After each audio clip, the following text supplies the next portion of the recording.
The broadcast is now starting. All attendees are in listen-only mode. The City of Tampa Community Redevelopment Agency meeting is called to order. We are going to stand for a moment of silence and the pledge.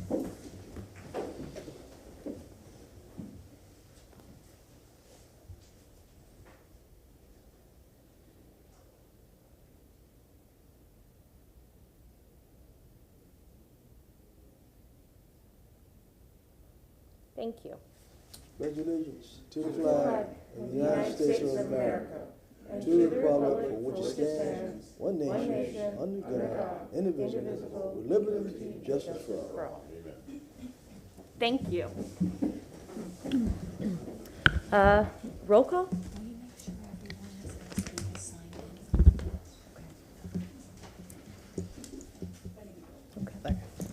Miranda. Here. Goods. Here. Maniscalco. Here. Vieira. Carlson. Here. Citro. Here. And Hurtak. Here. We have a physical quorum. Mr. Massey, if you could review the rules pertaining to public comment and participation in the CRA meeting. Be glad to. This is the June 9, 2022 meeting of the City of Tampa Community Redevelopment Agency held in City Council Chambers in Old City Hall, 315 East Kennedy Boulevard here in Tampa, Florida. The public is able to attend this meeting in person or view it via cable television on Spectrum Channel 640 or Frontier Channel 15 or by the internet via www.tampa.gov/livestream.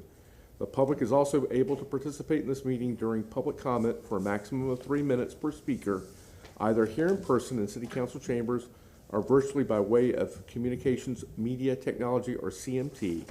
However, the use of CMT does require pre-registration with the City Clerk's office. Directions for pre-registration are included in the notice of this meeting.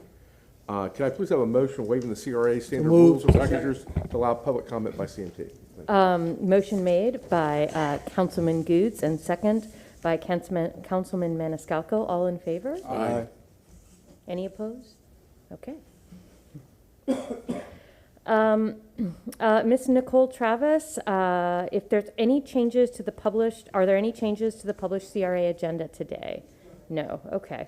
A motion approving the agenda? Second. Okay. Motion made by Councilman Maniscalco and seconded by Councilman Miranda. All in favor? Aye. Okay. Public comments. The public is welcome to comment on any item for up to 3 minutes. Does anyone wish to speak today?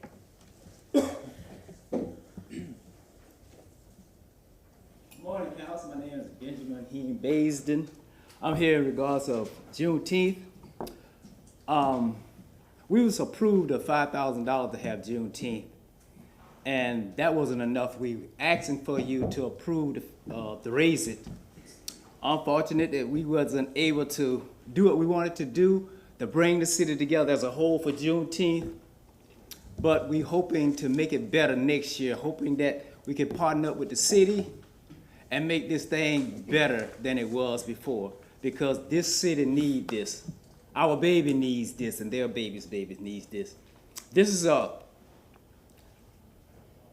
festivity that is a positive festivity for people to come together as a whole to feel good about each other, to feel good about being free. It's not just saying you're free from slavery. No, it's just like you up there are free to say things for the community, makes decisions for the community. It's about bringing everybody together. If you don't have unity into Juneteenth, it's not gonna work.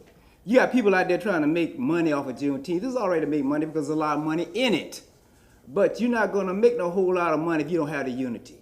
Juneteenth is unity. You got to have the unity to make this thing work as a whole for the whole city. If you don't have the unity, you're gonna make something there, but you're not gonna make what you should make if you don't bring it as a whole. So I'm asking the council to please approve this and raise it up, because the city needs this, and it's gonna be something good for each and every one that's in this thing, especially the kids and their babies. So I ask you again to please, pretty please, to approve this. And again, I thank you for allowing us to have Juneteenth, and I beg upon you to partner up with us. Thanks. Yes. Mr. Basin, I received several calls. Were you able to connect with Ms. Nguyen? Yes, we was, our problem is that, see, what it is, we have to have money. We are the community. A lot of people in the community don't have money. And they'll say, pull yourself up by your own bootstraps. You look down, some of the people don't even have boots to even pull themselves up by the bootstraps. So the problem is with us, we didn't have the funds. But did you meet with Ms. She said she had difficulty. Did you finally meet with Ms. Nguyen? Yes, I talked to her. I didn't. Okay. And I think Mr. Neal called me in reference that he's been trying to help. He probably will make some recommendations to us earlier about what he's been trying to do with that program. So I just want to make sure you connected with Ms. Nguyen. Yes, I did. Like I said, our problem is we think, at least I do for sure, this thing is kind of geared up kind of wrong. You have to have a matching. You have to match $5,000. Who in West Tampa have $5,000 in their bank account? Not too many people. I don't have $5,000 in my account. I have we over in West Tampa Alliance. And I understand that, but I just want to find out that you connect. And I know that they're up next year. I know Mr. Neal and Ms. Winston, they're going to work to try to bring some things together. I don't mind about individuality because everyone does things differently, but I think at some point we have to have a few things that are jointly, if cities giving money for everybody to do some things. So I thank you for reaching out to me, and hopefully we're going to get it right for next year. Thank you, sir. Thank you so much.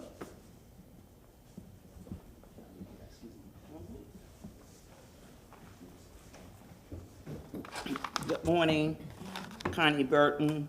First, I would like to thank Mr. McCray. I know this is a CRA meeting, and Mrs. Travis and her staff for just working diligently to accelerate the issues of East Tampa.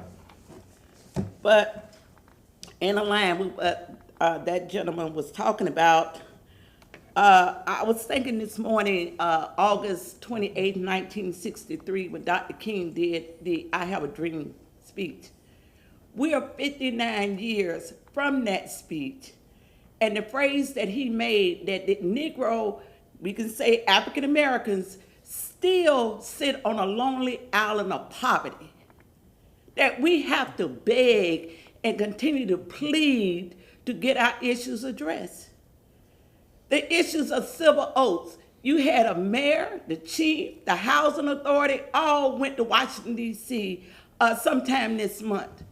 Yet to come back and give a report to this community as to how we're going to address the unlivable conditions on that property.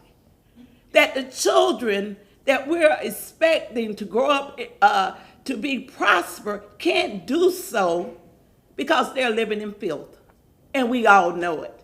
We all use Dr. King's speech when it's good for election times, but we would like to see some actions in terms of how we're going to address this issue of poverty. How are we going to address this issue of violence? When we look at the issue of young black men dying inside of our community, it all relates to the root cause of poverty. No drug marches, no dressing up in orange, no getting black preachers to preach is going to solve the problem. If preaching was going to solve the problem, then where are the white preachers to address the issues of this national gun violence? Because the preachers, black preachers, are being used in our community to not only to preach, but then to attack the black community when we don't jump to these little phrases of you see something, say something. We shouldn't have to say a damn thing when the police has the biggest budget of your account to address the issues of mental illness and crisis in our community, which you have not addressed. So yes, we're going to continue to see that violence because we are still dealing with poverty. And I hope you would take in consideration not only the words of Dr. King, but you try to mount yourself up to be as close to proximity to that mission. Thank you. Thank you.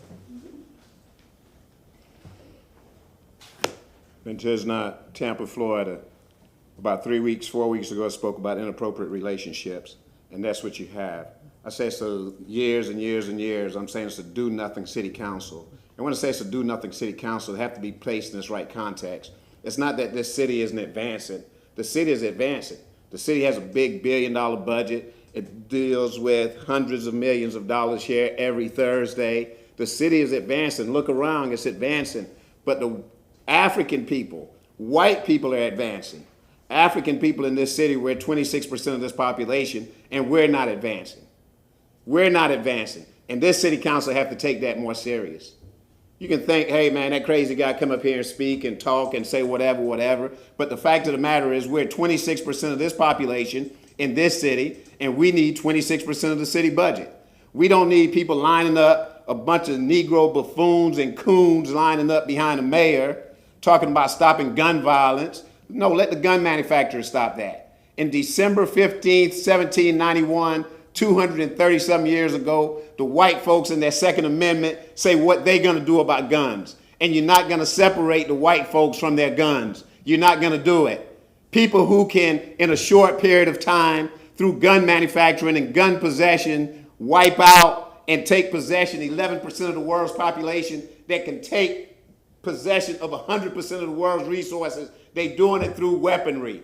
They doing it through their guns. So you ain't about to separate white folks from their guns. Now they want to separate the Negro from the ability to defend ourselves.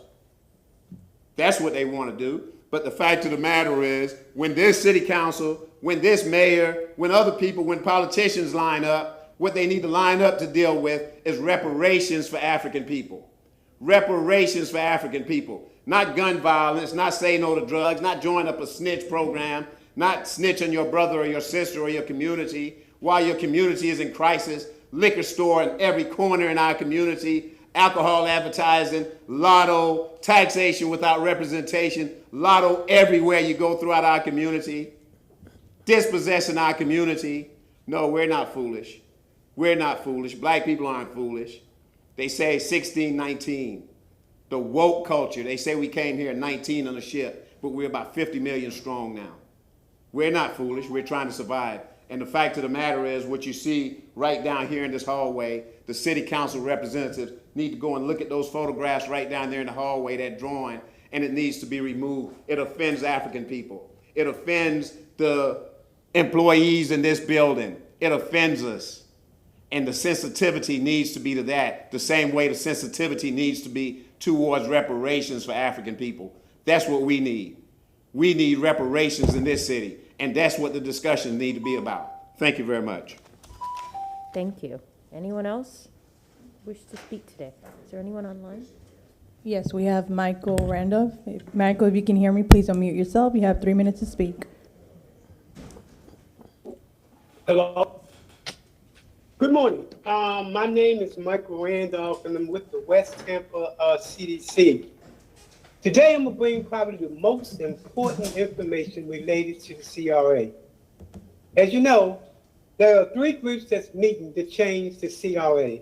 That's the Office of the Comptroller in Currency, the Federal Reserve, and the Federal Deposit.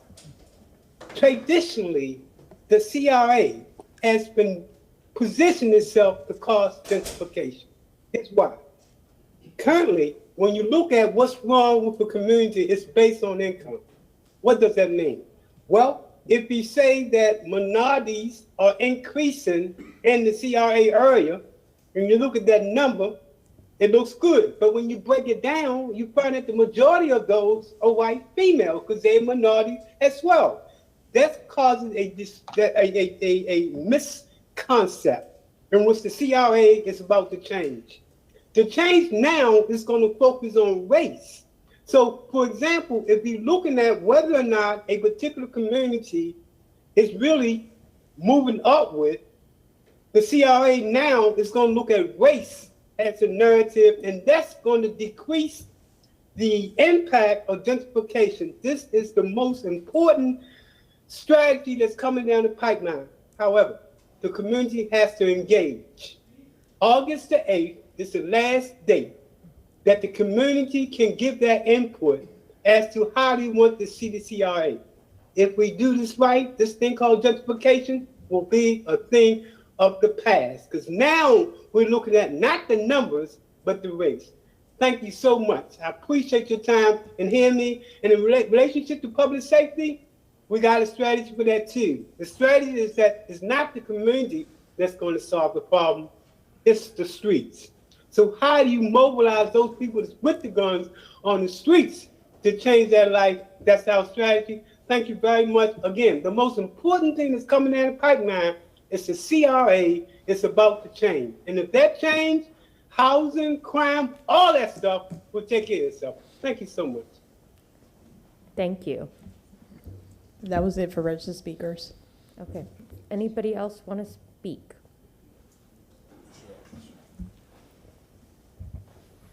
Good morning. I was here a couple of weeks ago.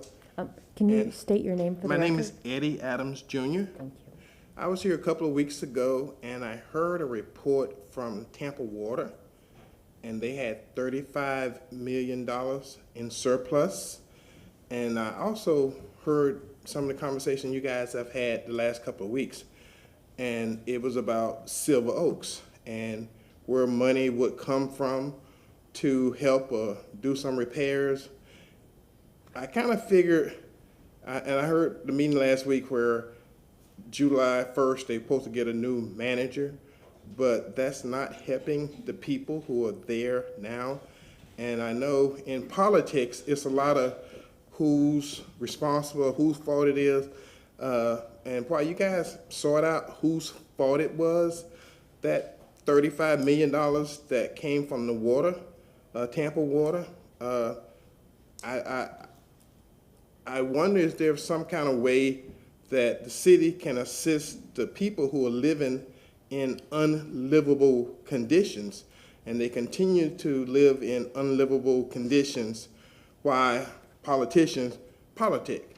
I just kind of think that those folks deserve a little better, and I don't know how money changes from one department to the other, but all of it came from the citizens of Tampa. So if possible, I would like for you guys to take a look at some kind of immediate relief, help start the process, because if they wait another month for a new management team to come on board, then they're gonna have to get organized, and then they're gonna have to immediately, to them, maybe 6 months or a year. And that's people still living in horrible conditions. I mean, sewage backing up in the tub, rats, roaches. I mean, I was poor when I was young, so I know what it's like. If you don't wash before you go to bed, the rats and roaches will eat your fingers. They would eat the skin, they eat off the dirt, they eat the dirt off your hand. So I know what it's like to be poor and live in horrible conditions like that. And I don't wish that on anybody. And if there's anything that can be done, because I know they proposed a $35 million office building for 18 people. At least that's what I heard. So I'm saying if that money is available for other use so that you would have an opportunity to help people within the community who's living in such impoverished circumstances, that I would wish you would consider some kind of way using that money for that. Thank you. Thank you very Madam much. Chairwoman? Yes. I live around the corner from there, grew up around there. I know this Johnson Kempf Court. I don't know it as Silver Oaks. I still refer to it as Johnson Kempf Court. Why I used to cut through the cut to go catch the school bus right there on Delua, 3rd Street. And it sickens me that we have all these agencies and nobody seems can do a damn thing. Thank you. That's what I'm saying. From a federal level, from a state level, from a local level. I don't want to say passing the buck. It's like, well, who's responsible for what? I know it's a private company, a private development, but there are rules and regulations, because we can't even go in there as a city with our code enforcement to do anything. I've asked our people to look into how can we partner, or what can I get a mutual aid agreement to do something. Haven't heard anything back. I was asked not to write a letter to the HUD secretary, but that could hurt us, and to just go through the state. And the people are right. What good is a government? Or what, everybody comes around during election time and this and that, what they'll do, and Hugging and kissing babies. Let me finish, Mr. Adams. We can't do a damn thing for those people over there. We can't hear. I mean, I don't know what we can do. Muted. Unmuted. So I don't know what we can and can't do. Well, we got to do something. I mean, I've been over there. I remember when the pipelines, the pipes are bad underneath the place. It's an old complex. I mean, when I was a small boy at this building, so I know they've had management companies come in and out, and I'm just hoping that the state or the feds can come in and do something, because even if they came in there, we got to look at these people being displaced. Where do they go from there? How do we help them there? Because now we have a housing crisis within the city in itself. Right. So I'm just hoping that somebody can come up with an idea. I'm not the genius of this thing, but those who are in housing and those at those other levels, we've got to come in and help those people over there, because it is bad over there. Thank you, Madam Chairwoman. And the other thing, Councilman. No, go. Oh, yeah, Mr. yeah. Adams? Go ahead. okay, well, the other thing that's horrible is the people themselves. Their suffering continue. I mean, if you go back in history, I mean, these people are suffering poverty. Like if you lived in New York and New Jersey up there, those slumlords, everybody were screaming and hollering about how bad that stuff was. This is the same thing, and it's right here in our backyard. And I just thought we had $35 million that came from the city of Tampa residents. And if there is some way that you guys could manipulate the process, you can get some help to those people. Thank you. Citro? Councilman Goose, you state your point very well. And I would like to see if tonight I can make a motion that we as a city council can write a letter to the Department of Business and Professional Regulations. The city code here in Tampa can only inspect housing that is 5 units and less. It's up to the Department of Business and Professional Regulations to the state of Florida. And I've contacted their office. I've contacted people responsible with their office. Now, I think it might be time for the city council to write a letter to that department. Thank you, Mr. Chair. We've already done that, Ms. Travis. We've already done that, have we not? Well, then to back up the back up and say, what's going on? Councilman Carlson? Mr. Adams, as I understand it, and Mr. Massey can correct us, but the water money is an enterprise fund that's tied to certain specific items, and so we can't use it, for example, for affordable housing. But Mr. Goose, if you wanted to make a motion tonight about asking the water department to see if there are any water infrastructure issues underneath the building, I don't think we can check. Morris can tell us. I don't know if we can change pipes within a building, but if there are pipes that are broken outside that are not feeding the building correctly, we might be able to use water budget for that.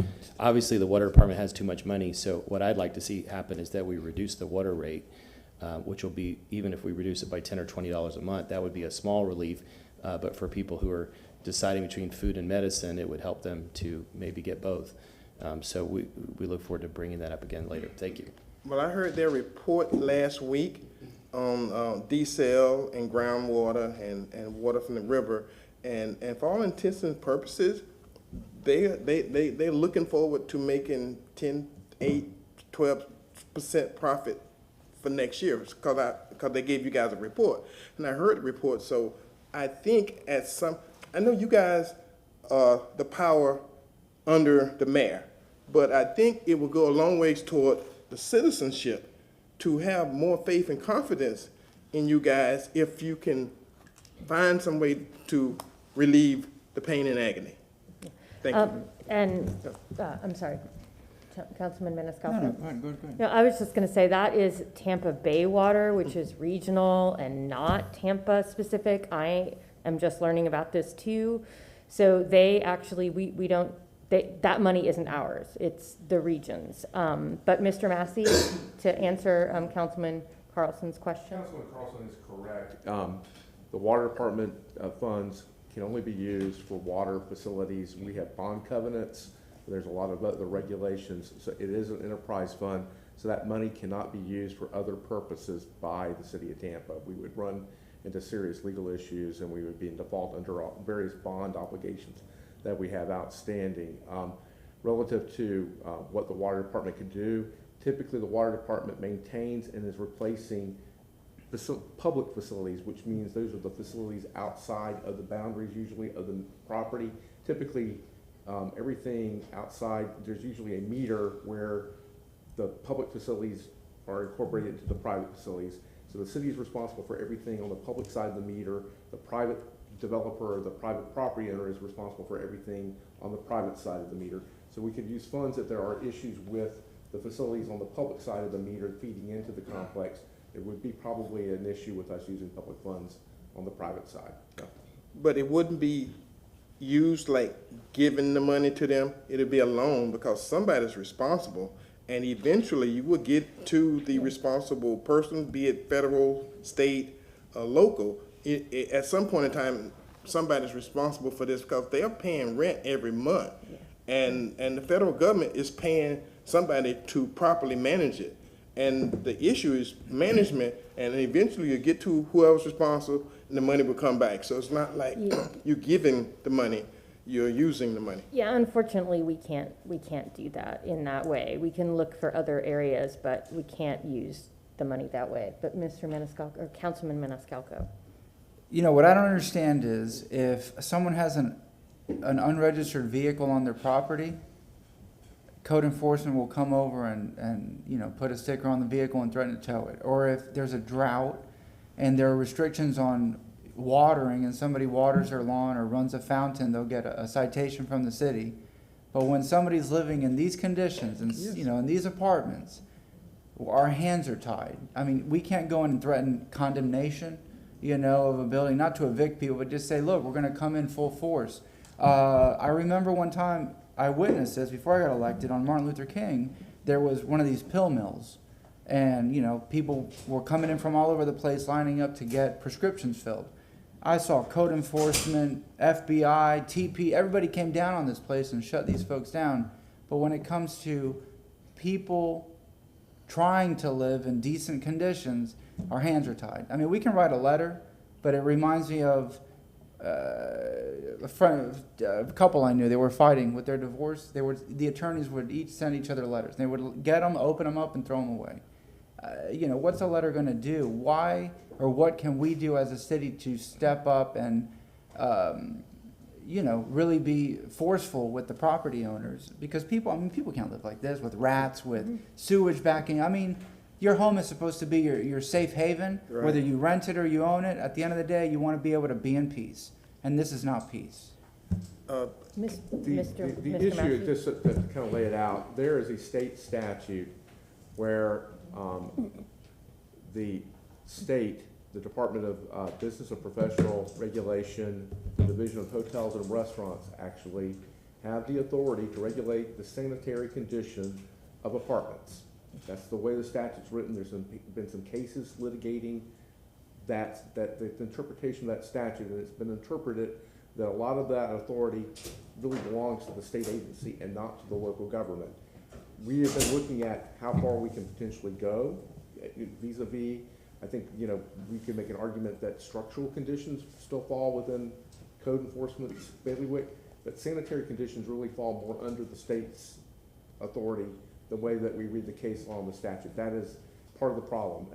This is the issue with Tallahassee taking a lot of the authority from the local government. Preempting. Yes. Mr. Massey. Well, Councilman. Thank you, Madam yes. Chair. Everything that I've heard from Mr. Carlson, from Mr. Massey, from Mr. Goods is correct. You have 4 enterprise funds, which includes one that you're talking about, water, wastewater, or water. The responsibility of any local government, or this local government we're speaking about, is a water or the sewer connection fee up to the property line. Once it goes past that meter, that belongs to whoever owns the property. In this case, whoever the owners are of the apartment complex. And also, about 10 years ago was when I think they took the apartments away from the city. We can only do 5 down, and they are responsible now for everything else. That's by law, by statute, what Mr. Massey was addressing you.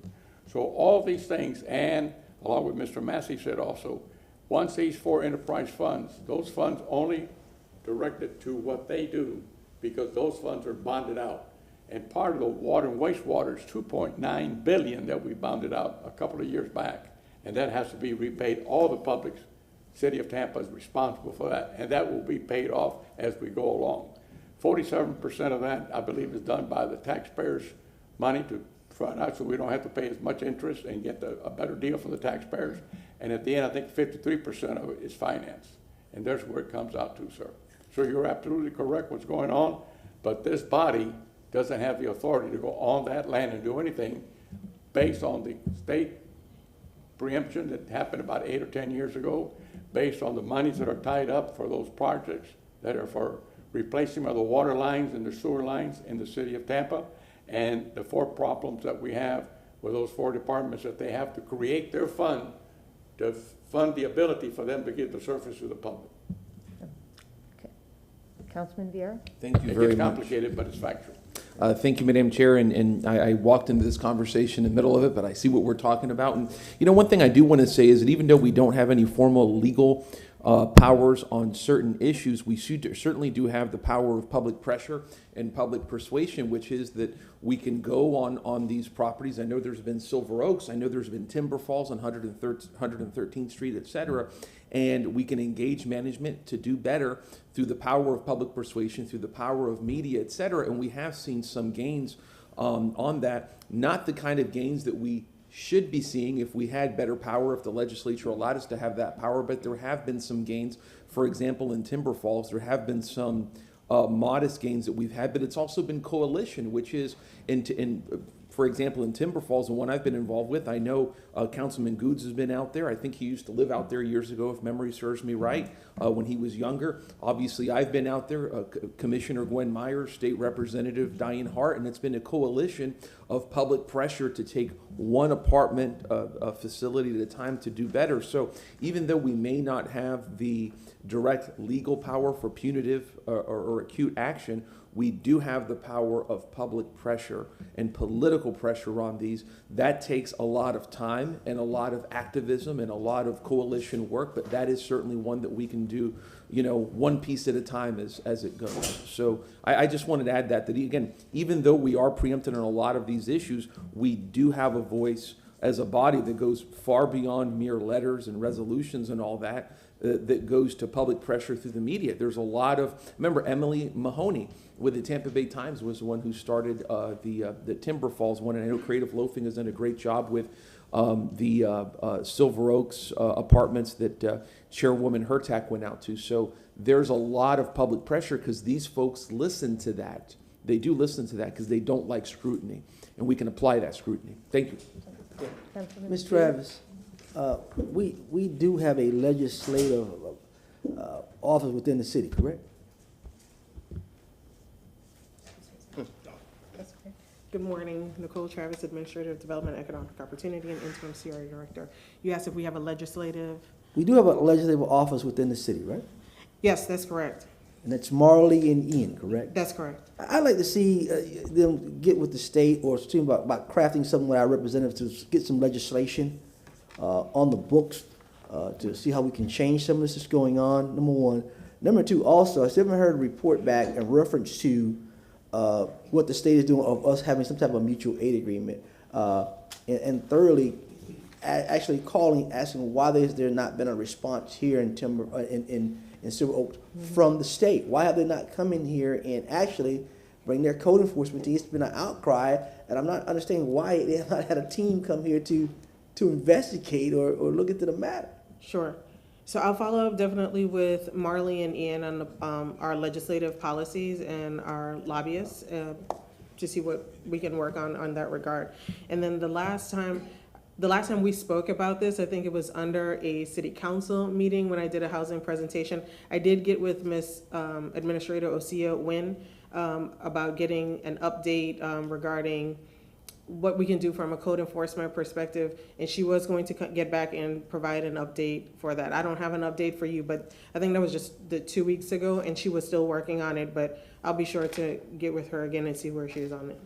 Thank you. Councilman Maniscalco. Thank you very much.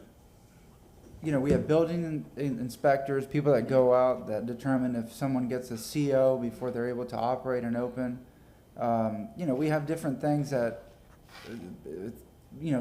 things that people have to go through before they're able to operate, commercial, whatever. Would it be inappropriate of me, Mr. Massey, if I were to make a motion that you had mentioned structural damage or issues like that we could send inspectors to that property to make sure that it, the roof isn't gonna collapse, or this isn't gonna fall over, or anything, that we can, use our abilities that we're not preempted.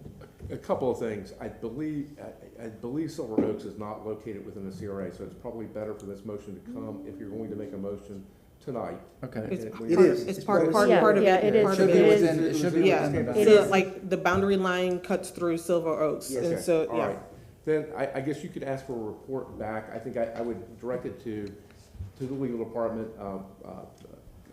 Camario Pettis-Mackel represents and helps the code enforcement folks and advises them to see if that's appropriate. That is one of the things I think that she's been asked to look how far we can potentially regulate and how far our code inspection officers can go in that regard, and we can get a report back to you on that. So.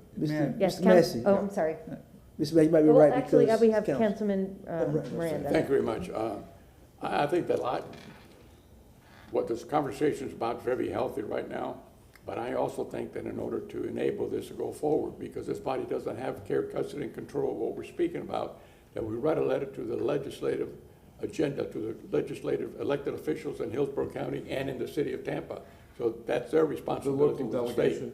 To write that same letter to them, that way we can get some activity going, because right now, the people we're responding with evidently have too much or haven't looked at it yet or whatever.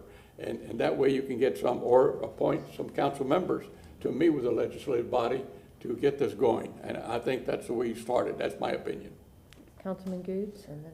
I was gonna say that because if we do that with your motion here, the problem you have is the other portion is not in the boundary section. So, Mr. Massey, we would write for it to get a complete study of it, might be to take it tonight. I think it would be better to be done with you all sitting in city council, but certainly I understand that you're asking, and maybe asking tonight for a motion for us to see what the limits of our authority are and what can we do relative to. All right, then I'll just, so as not to confuse anything, I'll hold my motion until tonight under city council. And, it's within the city limits then, not CRA boundaries and whatnot, and, just to cover ourselves, to see what we can and within our scope legally, that we're not preempted, and I'll take it up then, thank you. Councilman Carlson. Yeah, I just wanted to reiterate, Councilmember Citro, sorry, I'm suffering from jet lag. Councilmember Citro and Councilmember Maniscalco proposed having motions tonight. Councilmember Miranda and Councilmember Goods also proposed something, but I would appreciate if you all put those in the form of motion tonight. Councilmember Goods, you passed on your request to Ms. Travis, but it'd be great to have an emotion. That way we can all support all the different efforts. Thank you. I'm in agreement with that. However, what subject matter we're speaking to, part of that is in the CRA, and this is a CRA meeting, correct? And then it becomes a legal question if only part of it's in the CRA and the attachment is in both. Does that make it one unit or two units? No, it's just. But I believe that in order to guard spearheading this, you must get a legislative movement going because they know who they're speaking to directly. They're the ones that deal in the legislative sessions. Yeah, it sounds like what you're asking for, and we can work with you on this. And I don't, I mean, you could bring forward a motion tonight if you would like. Is asking for us to craft or to get with our local delegation about what potential changes could be made to the state statute so that we could exercise more authority in the inspection of sanitary conditions of apartment complexes. Commissioner Goods? I'm good. Okay, thank you again so much. Appreciate everything. Ms. Travis, don't go very far. And thank you so much. The 3 minutes. You're one more moment. And okay, since we started the conversation, my undergraduate degree is in microbiology, and because of the sanitation issues, sewage and humans don't get along very well in open spaces. I mean, we could have a cholera epidemic started right there. We could have diarrhea. We could have a whole bunch of other diseases because of the sanitary conditions. And that's the part that I'm most concerned about between the black mold, the sewage, and a couple other things that's been shown on TV. Cholera, rats carry a lot of diseases and other stuff. So that's my concern about having people live in those conditions. But thank you for your time. Well, thank you, and thank you for the beginning of this discussion, bringing this back. Ms. Travis, if you could introduce staff reports. Sure. Good morning again, council members. Councilman Carlson, it's good to see you back. I'm interested in hearing about your economic development trip. So this morning, we have our monthly report. You know, we have a rotation with our CACs, and this morning we have Kimberly Curtis, who's representing the Channel District CAC. She's going to give you a presentation right now. Kimberly?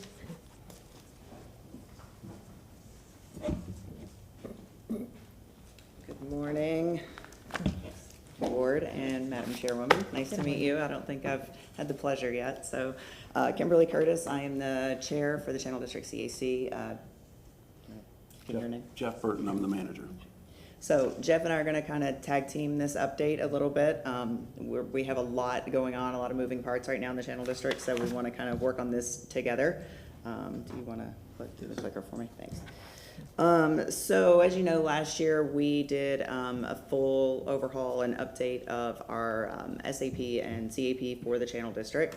And since then, we've made a lot of progress. There's a lot of things in the works, a lot of really good stuff that's happening. The number one thing that the members of the community really wanted to see when we did these updates and had the workshops was more green space, park space, open space throughout the district. So, and as you know, there's a lot of private development happening that has made it challenging to find properties to create that green space, but we've made a lot of progress. So the first thing that I'm going to go over is just like an update on that and where we stand on our progress there.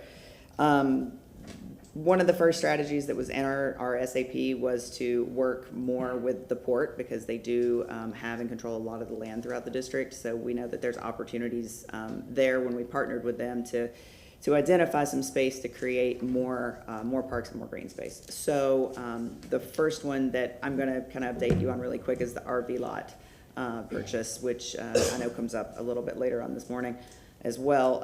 We've came to an agreement with the port to acquire that from them. And although it's small, I think it does represent a really nice opportunity to create a green space for more of the middle section of the Channel District. As you know, there are parks, Washington Street Park and Madison Street Park, but we've been struggling to kind of find the space to put parks and open space at the other end of the district. So this was a good opportunity, even though it's small. I think we're going to be able to create something really nice there. And we're also going to be partnering with the aquarium on that property. They want to get involved and help us and maybe do some educational things within that park space where they can engage with us and do some neat stuff there. So, and I'm going to let Jeff update you on the other properties there. So currently we are completely redeveloping the aquarium parking lot, which you're fully aware of. We're also looking at the beneficial bridge and running the Riverwalk further on to the east, including the Riverwalk extension, which you saw an article in a newspaper. We're currently building a 5-year projected budget because these projects are quite large and we want to make sure that we have the financing in place, the planning in place, so that we could actually maybe even apply for some grants from either Swift Mud or maybe even the State Revolving Loan Fund. So these are some of the projects that we're working on under Strategy 1. The next one that was a priority was really not only creating green space, but really making a signature park. And a lot of people even brought up the idea of, like New York has their Central Park and all of that. So we really want to create a signature space. Madison Street Park is wonderful. It's a great space, but there have been a lot of people who have commented there's not really anything for families with small children to do there.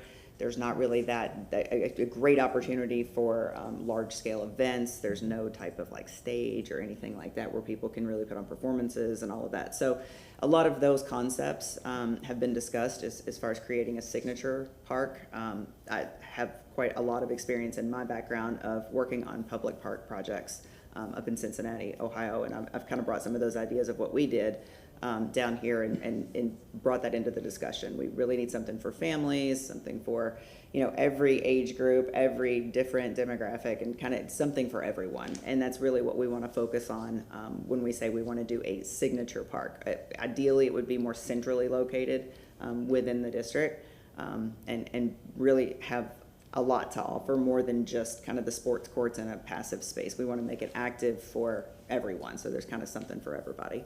So that was the concept with the Signature Park. We are also looking at other properties that are available. One of the things that a good CRA person will do is just keep track of Zillow and any type of real estate website that has the information out there, properties that are for sale. 2 properties we're currently looking at are the Dickey property, which is outlined in yellow off of Twigs, and also another piece of property that is on 12th that actually backs up and connects to the RV property, which make that a larger park centrally located. We currently have real estate doing appraisals on these properties to find out exactly what their value is, and we are working with the CAC to determine which direction they would like to head in before it comes to the CRA board. But this would also expand the green space in the Channel District area. We're also looking at leases with the port. There are certain properties that they have. As you are well aware, Channel District, there isn't a lot of property, so we have to get very creative in how we produce green spaces. So again, I've opened up a conversation with some folks at the port just to talk about some of their properties and to see if we could do a long-term lease on those.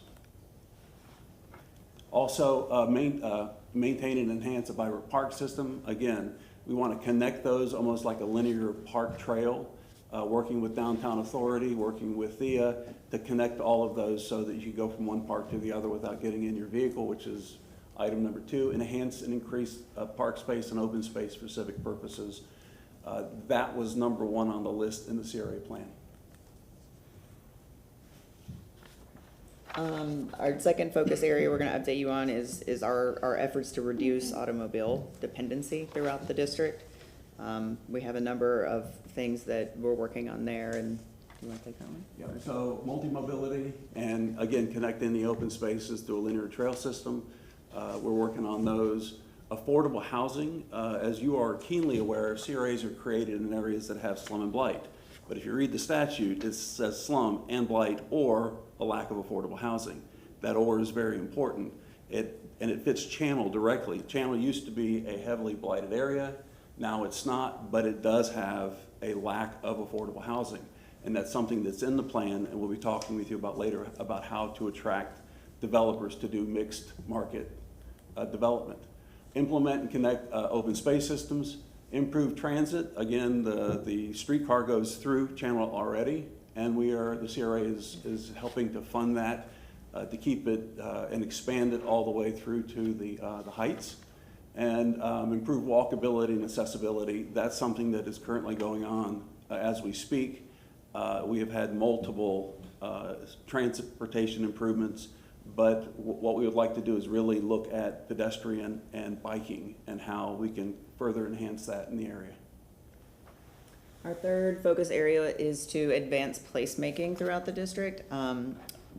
Some number of months back, I brought forth the idea of us going out, putting an RFP out to bring in we've struggled a little bit with the term, but more of a Channel District ambassador in a consulting kind of role to help us really create a brand, a logos, identity for the district, to engage the public more through social media, to have a presence in the district, to almost serve as a bit of an ombudsman where people who are looking to start businesses in the district can come in. This person can help them get their grant applications filled out. We just had a number of grants that we added not too long ago. So establishing the brand was something that the public also said was important. They said they really felt like the district, it has its own personality, but it really doesn't have its own identity. So one of the things they asked, the public asked for, and that our CAC has talked about a number of times, is creating our own logo, colors, things of that nature to integrate into new wayfinding and just in artwork and things throughout the district. So creating kind of that brand and identity will be part of what we're doing next through there to kind of do the place, advance that placemaking. So also, I think we have the wayfinding, bring that up. So we are gonna work with the Downtown Partnership to be part of their overall wayfinding study to identify, where and how to kind of redo the downtown Channel District, how to connect the wayfinding a bit better. In the meantime, we may, once we do kind of have our colors and logos and brands sort of established while that study is going on, we may go ahead and advance a little bit of gateway signage into the district from downtown, so people kind of know you're transitioning from one part of town to the other, and here's where you are. So we may go ahead and move forward with the gateway signage, but then the overall package, we would be working with the partnership and with the downtown CRA as well to coordinate with them. So the next thing, enhancing landscaping. We also just put out an RFP to hire a landscaping company independent of Park and Rec to just come into the district. Muted. Clean. I need to do something. Oh, okay.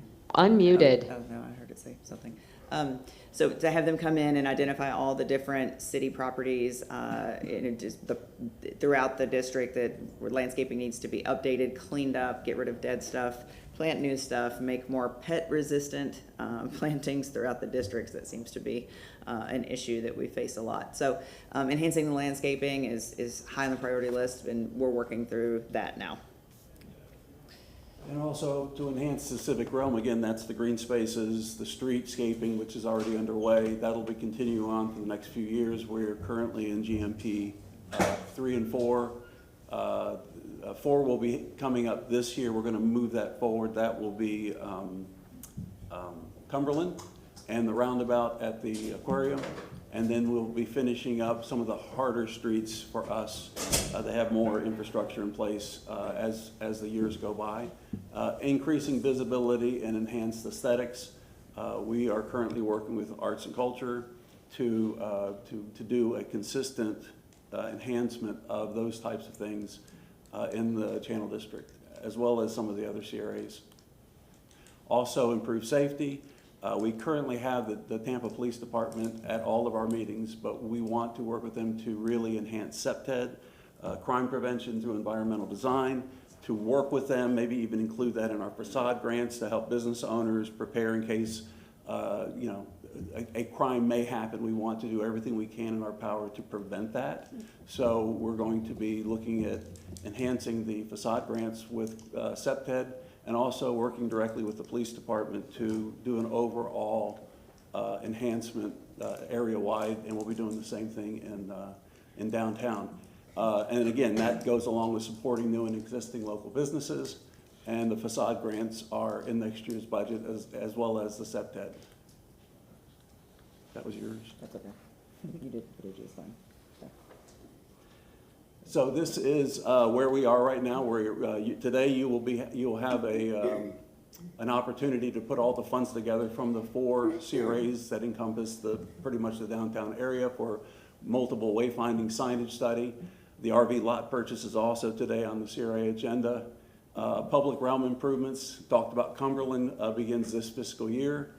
Green space with the purchase of the RV lot, and then also opportunities into the future to expand that green space, and then the CPTED. That's something that the police department seemed pretty excited about, and we're excited about also, just doing everything we can to make the place safe and a place where families can move around freely. Thank you very much. Does anybody have any questions for me? Councilman Citro? Let me sign this real quick. Thank you. Thank you for your report. Of course, absolutely. It's great things are happening downtown, Channel side, and the whole area down there. Agreed. Thank you for working with Thea. That is space that is underused and can be used for multiple things. Yes. Pickleball courts, dog parks, bike trails, walking trails. Thank you for working with them. I've heard you loud and clear when you were talking about safety. There's limited things that CRA can do about a fire rescue station or a fire rescue substation. Anywhere in the pipeline, have you heard of properties that we can either do a 99-year lease or purchase that would fit the use of fire rescue? We will keep that under advisement. I will say the statute is very clear. It does allow for community policing innovation, including a police department, if it's in the plan. And of course, in Channel District, it's not there. But when it comes to anything else that is considered municipal or a government building, They frown upon, the statute frowns upon that, except in the case if the taxing authorities all agree that it's necessary. So in the event of a fire department, county, city, court. I have heard fire rescue asking for another station somewhere downtown or within Channel Side. Thank you, Madam Chair. Councilmember Carlson. Thank you. Yeah, and that's one of the ideas I was going to bring up too. There's a property owner who approached me, probably approached all of you, but has a property to be willing to put a fire station on. It's not the highest and best use from a revenue point of view, but he really would like to see the district develop in the right way. And you all probably know what I'm talking about. If not, call me later. The second one, and the second one is, I've been a big proponent of the port. The port's a huge economic engine in our community.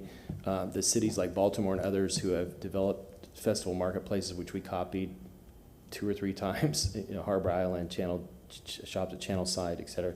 All those failed. When the port came out with their quote-unquote master plan a few years ago, as an activist, I pushed against developing. They wanted to build an amphitheater and other things right there on the maritime property.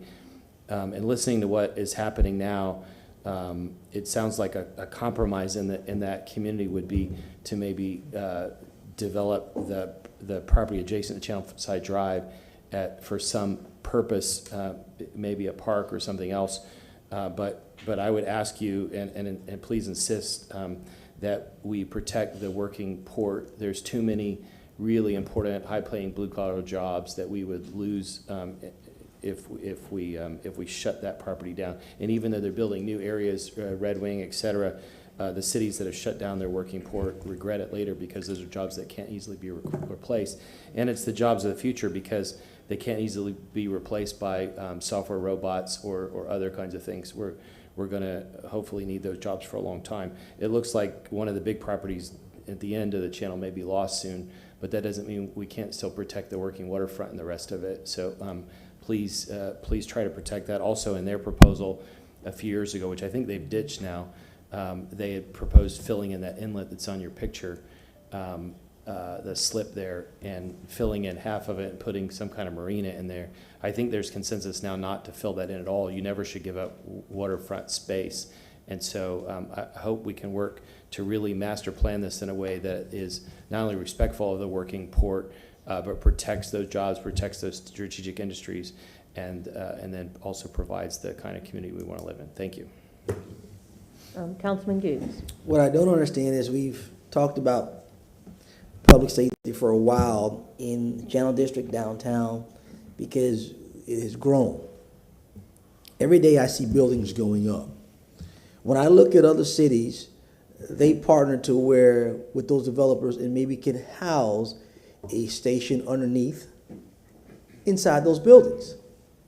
You may not need a fire engine, but the most of your calls in the city are a medical calls. So development is going on every day in those areas. So I think the CRA needs to be looking and partnering with those developers as who's going to build and say, how can we maybe put some dollars to have a bay, get a car, and house a few beds in there for the fire folks, and there's your public safety for fire.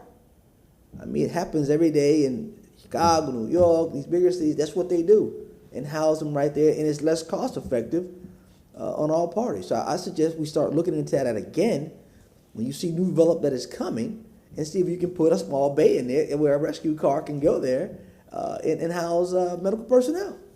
So that's my suggestion. It's a novel idea, and CRAs can use incentives to have the developer put things into their projects. Absolutely. And if that's something that the board desires, then we will be happy. It costs us nothing because it's a pay-as-you-go or self-funding. But if we had a developer that was interested in that and we offered them an incentive back on their investment to the CRA, we would just have to put a policy together, offer it, and then see if we can't get somebody to bite. Well, my thing is, let's not wait on the developer. I mean, to come to us. I mean, if we know the developer is coming, let's go to them. I mean, it's something that's needed. We already know it's needed, so let's go to them. Okay. All right. Thank you. All Anyone else? Thank you so much for your presentation today. Thank you. Thank you. She'll be staying till the end of the meeting in case you have any questions on the RV purchase.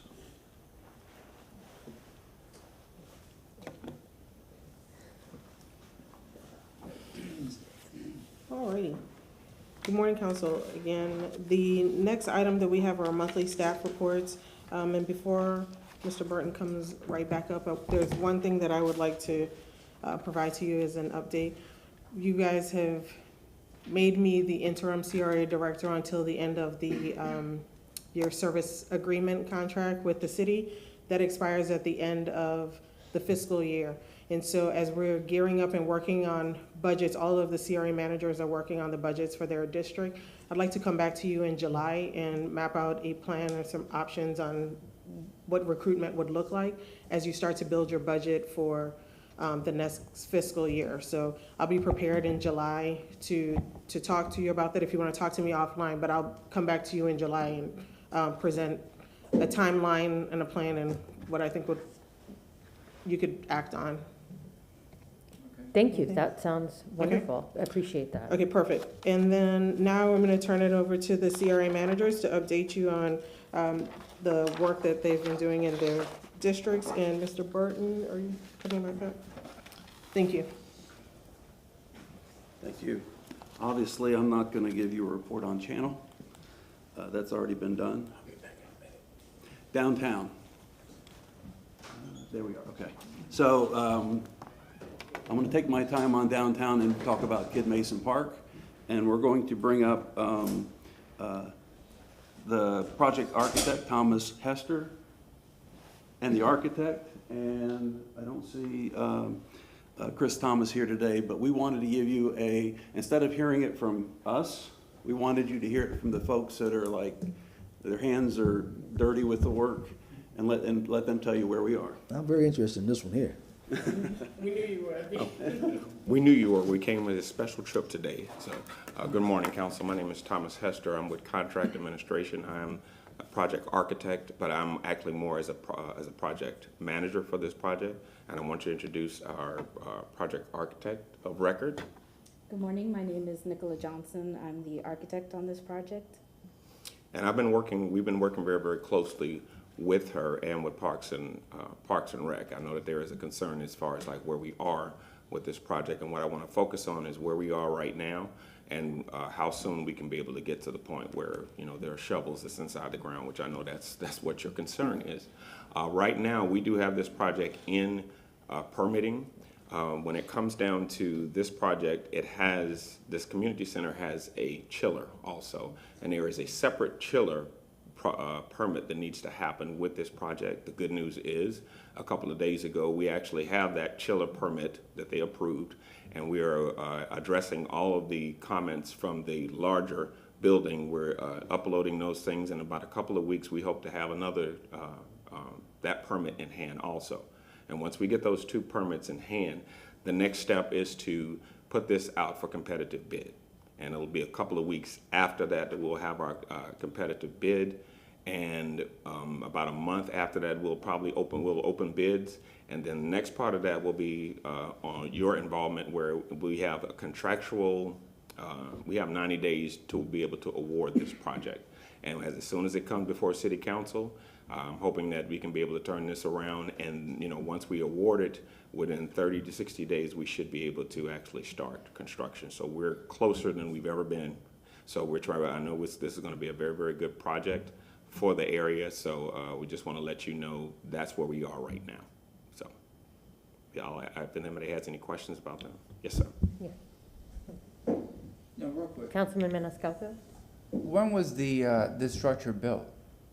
Ooh, that structure was built about, well, you got to understand that the current building that is in, there are two parts to it. If you look at it, there's a taller part, and I believe we ended up having to do a historical study, and it's either about the 40s or the 50s, and that is an historical part. If you look at the building, unless you are an architect by trade, it's kind of hard to see whether or not one is historical or not. So you have the one that's closest to the west is a newer part, And that was one of the things that prolonged as far as the time in getting this project done, because we had to go before the historical board. And thank God we didn't have to do a full presentation. It was all administrative. But I believe that the history of it goes back to the 40s or the 50s with the original part. So there's a lot of history there. No, I was curious because I know, you know, where the mural is at, that part, and you have some of the, I would say Art Deco characteristics towards like the front entrance that, what is it, orange right there? And then, anyways. Yes. But I was always curious if it was a contributing structure to the Central Avenue business area, because Central Avenue, you know, I mean, where the park is at, where Perry Harvey is at.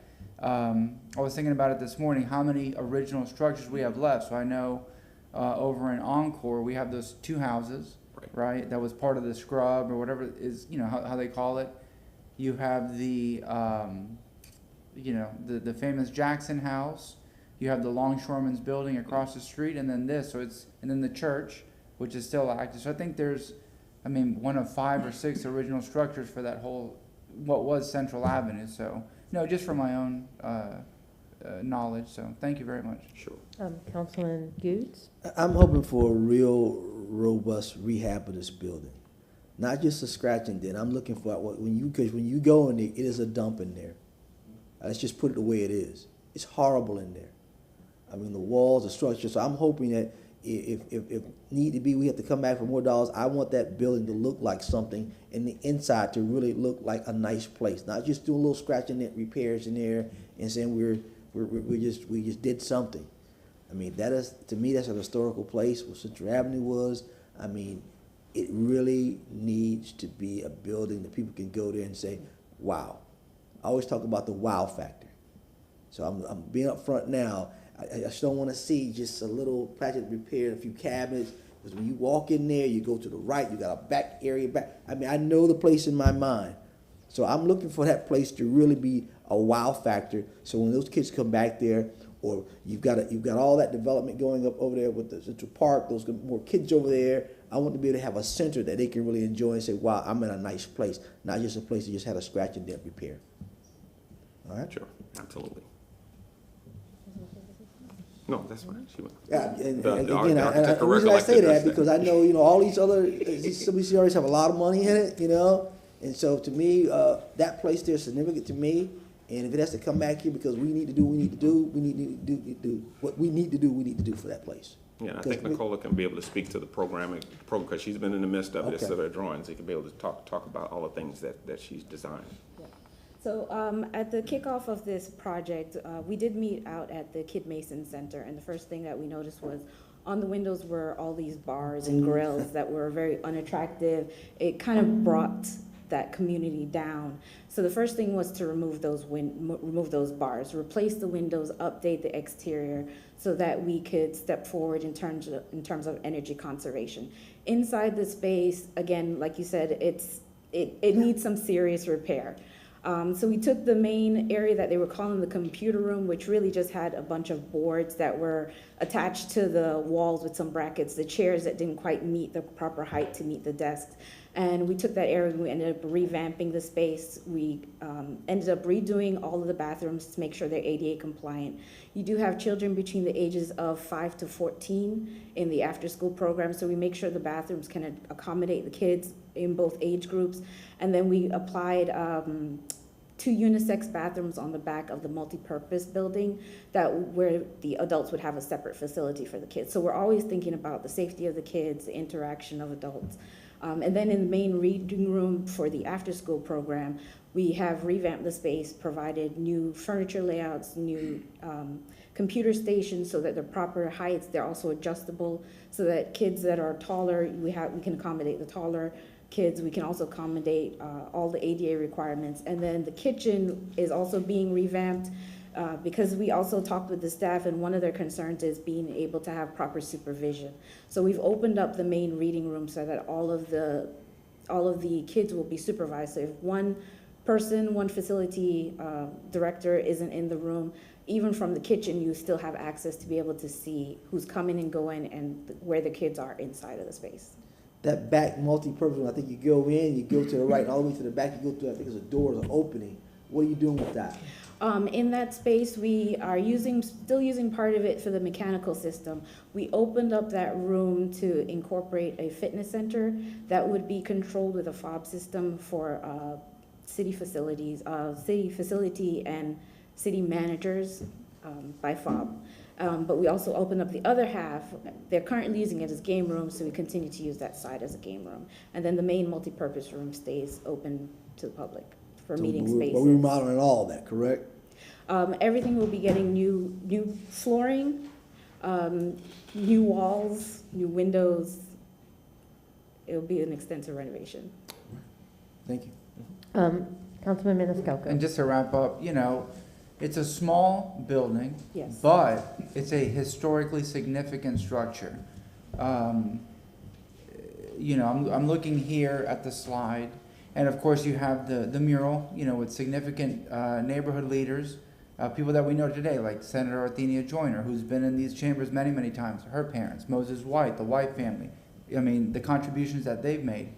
But remember, Central Avenue was essentially completely demolished almost 50 years ago. I think the Cotton Club, which the Joyners owned, was the last business that closed in 74 or so, before I was born. But imagine demolishing Ybor City, wiping out 7th Avenue and everything. And Ybor City was a major victim of urban renewal. Central Avenue was essentially totally wiped out. And again, the Kid Mason Center is one of the last structures. So when we talk about preserving our history, we're too late to the game, because, and we weren't there. Remember, City of Tampa had an urban renewal office until 1974, and the urban renewal program was so aggressive that it wiped out this neighborhood. So why is this building so important? Because it's one of the last of a very small handful of the history of this neighborhood, and we have to, you know, I'm totally in support, and I know Councilman Goods has been talking Kid Mason since he got elected. And this is, you know, something that we have to support, that I support, that I'm glad that we're doing something that is beneficial and respectful and worthy of this community, although it's changing, but we're preserving, you know, the past and the very little history that is physically standing there today. So thank you for all your work, and I'm very happy to hear of everything that you're doing. Thank you. Thank you. Thank you for your presentation. Thank you for your time. Just so you know, in next year's budget, we have put some extra funds aside because of inflation and supply shortages, the whole, I'm sure you're aware of that. We've also put money aside for Massey Park, a little extra money there, and that will be coming forward. The next time we talk, I hope we can bring forward the Jackson House with some ideas on how to address that. We're not going to talk about Channel today. This was my downtown presentation. It was important to get this to you, and we'd like to do the same thing with Jackson and also Massey if necessary. On Central Park, it was brought up, the Johnson homes. We are currently negotiating with the Tampa Housing Authority to, as the Central Park CRA, to do some enhancements above and beyond what they would do to bring the houses back, either LEED or fortified through the insurance industry to make those houses even better than what they could be according to the Florida Building Code. We hope to bring that back to you. That's in next year's budget. And in the Heights, we are currently talking with Culture and Arts about some projects in the Heights in the roundabouts. So I didn't want to take a lot of your time because of Channel and downtown, but that's our report for the 4 CRAs in the downtown area. Councilmember Good. So tell me about the Jackson House. I'm lost in that project. Where are we at? What are we doing? I mean, is the place, is it savable? Where are we at with that? Councilman, we've been working on Kid Mason and get that one to you, and we've got some digging to do on Jackson, but we have some ideas. So one of the things that we're challenged with the Jackson House is how the proximity to the property lines, and there's not enough space to do the renovations of the property. You guys are fully aware of that. I just got an update yesterday. We are negotiating with the adjacent property owner, the Acardis, to well, the Jackson House Museum Foundation is the one that's been working through this, and the city has some right of way. So we're working with all parties. I think we're close. I got an update yesterday that we'll be able to vacate an alley and a portion of it, be able to transfer some, it's super complicated, but like we're going to vacate the property, do some land swaps so that they can have the space around the Jackson House to be able to do the renovations that's necessary. And so we were at a stalemate. The foundation and the adjacent property owner, the Accardis, were at a stalemate, not wanting to give the easements. And so I think we're close. We've been working hard on that. So I got that update yesterday, and hopefully next month we'll be able to. I'm just prayerful that we don't get a bad storm, and it's already kind of, every time we get every time we get a serious rainstorm and going into hurricane season, I'm praying. But yeah, so I just got that update yesterday. Hopefully we'll have more. We are aggressively working on trying to get that easement that they need to update to do the renovations to that property. So, Councilmember Maniscalco. So you mentioned the two homes right there at Encore, and you mentioned the Jackson House. And again, those two structures, I don't know, what's going to be done, if it's going to be one affordable housing, both affordable housing. I think we should dedicate one to either a civil rights museum or a Black History museum. Ideally, and for years I've thought about, the Jackson House, restoring it, having a small event space on the bottom floor. Think about all the people that stayed there, all the musicians, all the famous people that walked through. And again, these are one of the few remaining structures from that area. And we really haven't done much, and I'm not blaming anybody in this room because this goes back more than half a century, in preserving the Black history and showcasing that in this community. A few weeks ago, I went to a gentleman's church that comes here, Pastor Williams. We all know him. He comes here many, many times. And he showed me what he has on his bottom floor. And I've heard about this place, and he has photos I'd never seen, items I'd never seen, talking about the Jim Crow era, segregation, whatnot. There are items that should be showed and displayed to the public so they know the history of this area, the good and the bad, and they know what was here, again, because so much was wiped out and demolished. The Jackson House, I go by there once a month. I park, I look at it. I've been inside of it. I took great photos. It's a very, very colorful place inside. Over the years, all the layers of paint and whatnot, it's a very unique spot. But again, it's demolition by neglect. Not blaming anybody here. This has been years in the making. I wish we would have started this 10, 20 years ago, because when I first got elected, first conversation I had with the previous mayor, right before I got sworn in, was, what about the Jackson House? First words out of my mouth, because historic preservation is so important to me. And then it was in better shape. Now, I went by with my wife. She had never seen it up close, and she's just, it's like, how is it standing? I know that the structure inside, you have the trusses that are holding it up. But again, Councilman Good said, a bad storm, there's nothing worse than the elements. And we're in a tropical climate here. There's busted out windows. The humidity is one of the worst enemies. It's all wood. But if we are able to, work with the adjacent property owners and whatnot, I'm sure something will come of it. But to preserve these structures and see, I love history, I love museums. I think that it's important to show current and future generations something physical, not just photographs in a book. Last night I was at the TPO hearing, talking about the interstate and whatnot, and people mentioned Dobyville and Robert City and the Central Avenue. All these places don't exist. We have to preserve what is here and right the wrongs of the past that were, again, very aggressive through urban renewal, and it's old, demolish it. So I appreciate the update, but we have to do everything possible to preserve these structures so we can protect them for the future generations. Thank you. Councilmember Carlson. Yeah, thank you all, and I think the two project managers maybe left the room, but thank you all for focusing on the history and significance of the Central Avenue area.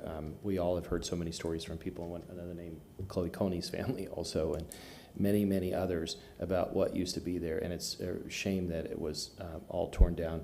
I was hoping that by now we would have the Jackson House restored, and I talked to Chloe and others about rebuilding some of the other buildings that were there before. You know, if you've been to Williamsburg, about 90% of the buildings were built in the 1910s or 1920s. They're all restorations, recreations. And I think it's important to tell those stories. The Jackson House is important for my kids and others, not just because of the famous people that stayed there, but because of its proximity to the Tampa Union Station, which this board also has worked to protect and working with staff. And the fact that African Americans arriving, no matter who they were, famous actors and movie stars and musicians, would walk across the street and say the Jackson House because they couldn't stay in white hotels, and we need to be able to continue to tell that. Someday I want to personally, or through my firm, sponsor the piano that will go into the lobby of the Jackson House, because I want to be there when music is played again for the first time. You all may remember I was involved in an effort around 2015, 2016. Linda Salsen and I set up a meeting with Willie Robinson. I met with him, and he had just gotten a letter from the last mayor to say that they were the city was going to tear down the Jackson House about 10 days later, and that was it was going to be the Saturday after Thanksgiving. And so I called Linda and told her about it. She came, that was on a Wednesday. She came in the next morning, and 3 or 4 of you who were on city council saved the Jackson House from being torn down by the last administration. So thank you for doing that. And since then, there have been all kinds of hurdles and obstacles. An effort to save it was squashed, and several efforts to save it were squashed. I want to thank the property owners adjacent to, and please ask them to work with us to try to save this important structure. And I'll end with, as Christina Barker from Venix Group says, if it falls down, we're going to rebuild it. It's going to be there anyway. No matter how much anybody wants it not to be there, it's going to be there. It's going to be in that location, not moved somewhere else, and it's going to be there. If we have to use one piece of wood from the existing Jackson House, the symbology of it is, for many reasons, the location of it is really important.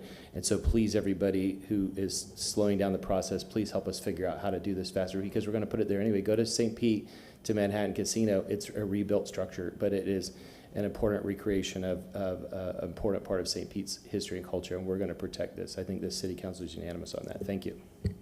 Yes, Councilmember Goods. If I'm not mistaken, Pastor Williams Church used to be, if I'm not mistaken, Allen Temple. Yes, the plaque is outside. Allen Temple.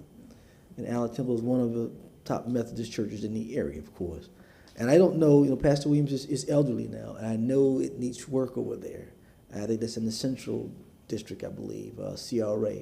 I don't know what kind of help we can help assist him with that church, but I mean, it is a symbolic symbol because it has been there for, decades. And of course, Allen Temple went down to Palm.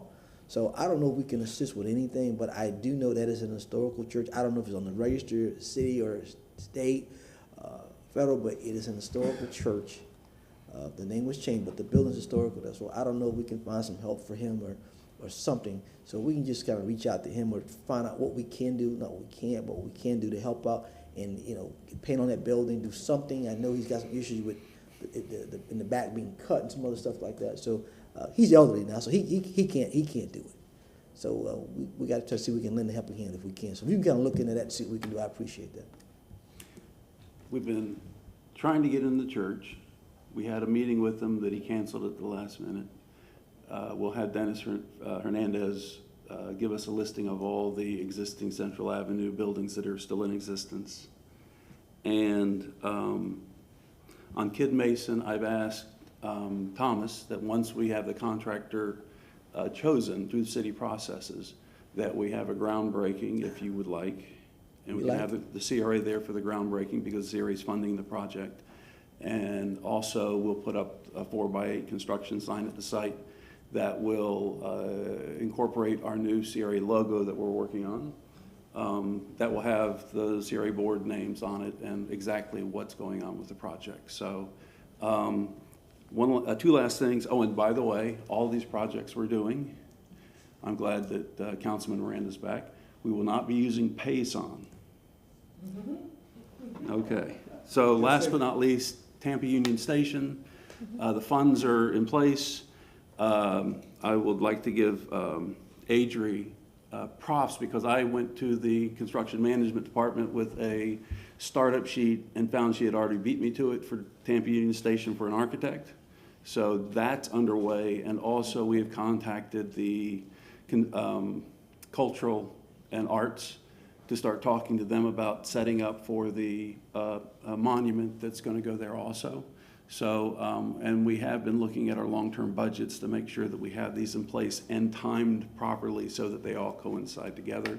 We do have a basic timeline, which we will be filling out a little bit more once we have to get arts involved with that because they're not in that timeline yet, but we will be bringing that back to you also. So the money's there, the right people are in place. We just need to stay right on top of it, and again, thanks to the board for keeping, it's nice to be able to use the board as a strong arm. So that gets things moving when the board asks these questions. Councilmember Carlson? I just wanted to say the same thing. I think this board, you all, I think all love the Union Station and see the opportunity with it, but because you all supported it multiple times, Nicole and Chief of Staff, among other things, put together a meeting of like 10 different staff people. It's a city-owned facility, but the CRA is funding it, and I got to take a tour with them, a month ago, and we went through every piece of it, from the broken windows to leaks to termites to where the free Wi-Fi and coffee shop would go, where we could expand, et cetera. And so thank you to Nicole, Chief of Staff, everyone who participated in that. If we're able to do everything we talked about, it's really going to be fantastic. Dennis Hernandez was one who went also, and Friends of Tampa Union Station as well. So that's my presentation. While Jesus, I think, is coming up to give you the West Tampa, Jeff touched on it about putting a sign so that the CRA board, people know that it's a CRA project. I told you that I was going to work on it. We're working on a logo for Tampa CRA and all of your projects that you are funding and that you are part of. We're going to put the logo on them, and other projects that are in partnership, we're going to put on there that it's powered by the CRA so that everybody knows that the CRA is in partnership. So we'll make sure that that signage and also that branding, that the CRA board is actively participating in all of the projects. So I just wanted to give you that update, that we're doing it not just for this new project, but existing projects as well. All right, thank you. Thank you. Thank you very much. Mr. Nino. Good morning. Jesus Nino, West Tampa and Drew Park, Urban Development Manager. If we can bring up the presentation, please. I just want to give you an update on some of the projects we have going on in West Tampa. You see here on the presentation, South Scenes Park. That's moving forward. The CAC at the last meeting, we reviewed the final details of a request for qualifications for design and build for the park. So that's going to be advertised hopefully early July. And then we can get it out there and receive proposals so we can review. Also want to let you know that we did contact retired Judge South Scenes and his family, so they're going to be involved in this project moving forward. And it's coincidence that I saw Moses White on one of the slides here that Jeff had. I want to let you know that Main Street is actually known as Moses White Boulevard.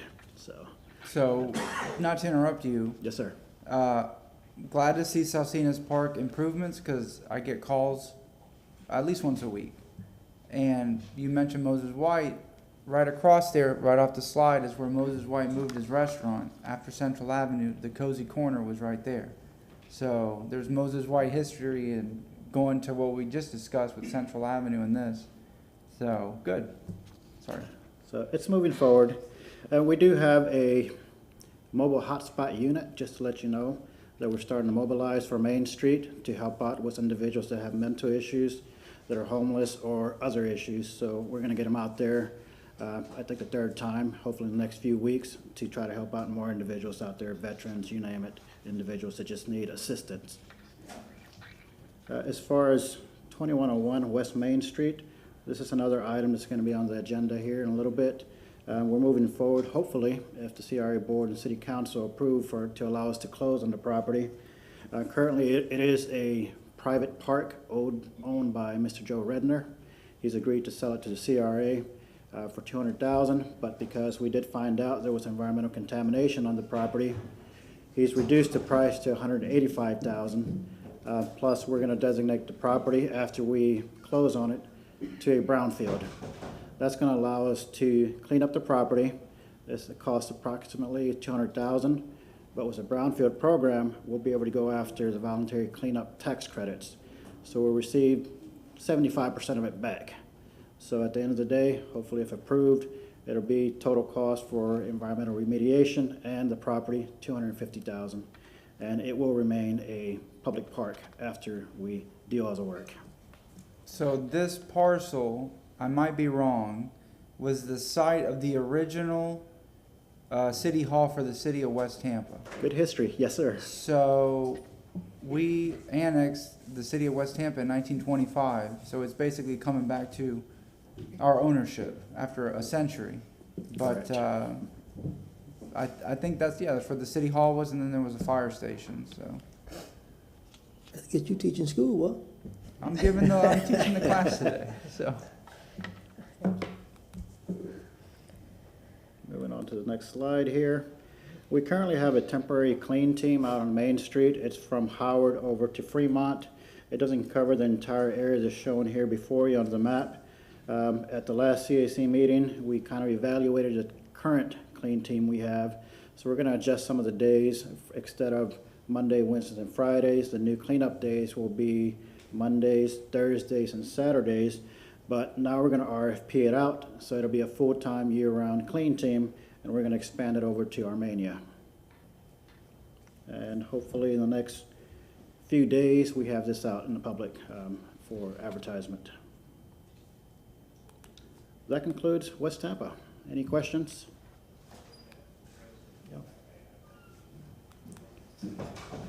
As far as Drew Park, we're continuing to move forward with Placemakers Design Studios to help us activate the passive park that we have there in Tampa Bay Boulevard, in addition to a neighborhood park that we're hoping to create for the community out there. So we're partnering up with Hillsborough Community College and obviously the community out there and Placemakers so we can put together a charrette, hopefully in mid-July or late July over at the HCC campus. And once that exact date is figured out, then we'll send it out to all of you and including the rest of the community, and hopefully we can all participate so we can make these parks good assets for Drew Park. There we go. We're also going to move forward with a consultant to kind of give us an audit on the landscaping on Grady and Lois Avenue. Once we get that audit back and recommendations how to make it better, safer, and more aesthetically pleasing, then we'll go after another company to help us go ahead and beautify Grady and Lois Avenue. And then we're also going after another consultant to kind of help us fill in some of the sidewalk gaps that we have throughout Drew Park and to kind of help us figure out more strategies for multimodal improvements within Drew Park. You see here one of the stamps for Drew Park that's stamped on the sidewalk on Lois Avenue. We're probably going to use that theme throughout Drew Park, the airfield theme. Then you see up here in the photo above, you see that's one of the potential areas we can put a sidewalk. The community has already kind of built their own sidewalk. They're just walking by there every single day to work or wherever they're going. That concludes Drew Park. Drew Park, I'm very proud of them. They're starting to get pretty active lately. A lot of work, a lot of projects starting to come into activation out there. So you're going to see a lot of change out there in the next 2 years or so. Thank you. Any questions? Yes, Councilman Carlson. Just one thing back to West Tampa for a second, and I think I maybe mentioned a little bit of this before, but I was told by a former city employee that back in the 70s, there was no federal money for historic preservation, but there was money for parks. And so the city, instead of saving the, what was it, South Santa's pharmacy, was that what was there before, Grady? General store. Instead of saving that building, the city got like $25,000 or something from the federal government to build a park there. As you're coming off, and I think the planning department is working on a new master plan, the neighborhood commercial district we had proposed for that area. But as you're coming off the interstate, it's important what you see as you come in. I would rather see the money, I'd rather see us put money in to rebuild that general store building like the way it was, instead of renovating a park. There are lots of space, empty lots all around that we could buy to make parks, but that space is really important as a gateway entrance way, and it also would it'd be a better tribute to the South Sanos family. I know we're probably too far down the road on this already, but my understanding is we could pay the federal government back the 25 grand and then build the building there and build a park somewhere else. Thank you. Councilmember Carlson. Yeah, that's an interesting concept, because I was talking to somebody in the neighborhood the other day, and they were talking about meeting space, and I said, well, what about Ray Park? Well, you know this. What about the Barksdale Center in McFarland Park? But that would be, you know, either like a West Tampa Cultural Center or a community center or something. I don't know what the cost would be. I mean, I'm just picking up off what Councilman Carlson said, but yeah, historically that was a, you know, there's photos you can pull up of what it was. It was a business, but perhaps, I mean, that's something to consider. Maybe instead of a park, make it into something like the community can use for meeting space, for event space. I know there's a TPD substation around there. You know, there's so many options, so. Okay. I'll take it up with CAC. One more thing, if I can, with some West Tampa. Go ahead. If I could add real fast, you know, you see cities all over the world that are rebuilding. Like if anybody's ever been to Warsaw, they have this beautiful like 14th century old town, but during World War II was completely demolished by the Germans, and then everything that wasn't demolished was demolished by the Soviets, and they completely rebuilt it from pictures. I was just in Croatia and Bosnia, same thing. Buildings were destroyed. They've all been recreated. Those were because of war, but we have areas like Central Avenue completely demolished, except for a couple buildings. We have parts of West Tampa that were demolished because we were able to get federal funding for a park instead of a building. But those beautiful buildings that were there, I think, are really important, and whether we turn them into a park building or whether we just flip them and sell them at a profit, there's tremendous potential to rebuild the historic look and charm and activation of what used to be in West Tampa, Central Avenue, East Tampa, et cetera. Thank you. Good. One thing I just would like to mention real quick, this may be on the dedicated parks list, which may further restrict what we can and can't do with the property. So that's one of the things we probably need to look into, potentially, with those ideas. I'm not saying it's not possible, but that's a factor we'd have to look at. So We're looking into that, Morris. That's it. Thank you so much. Thank you.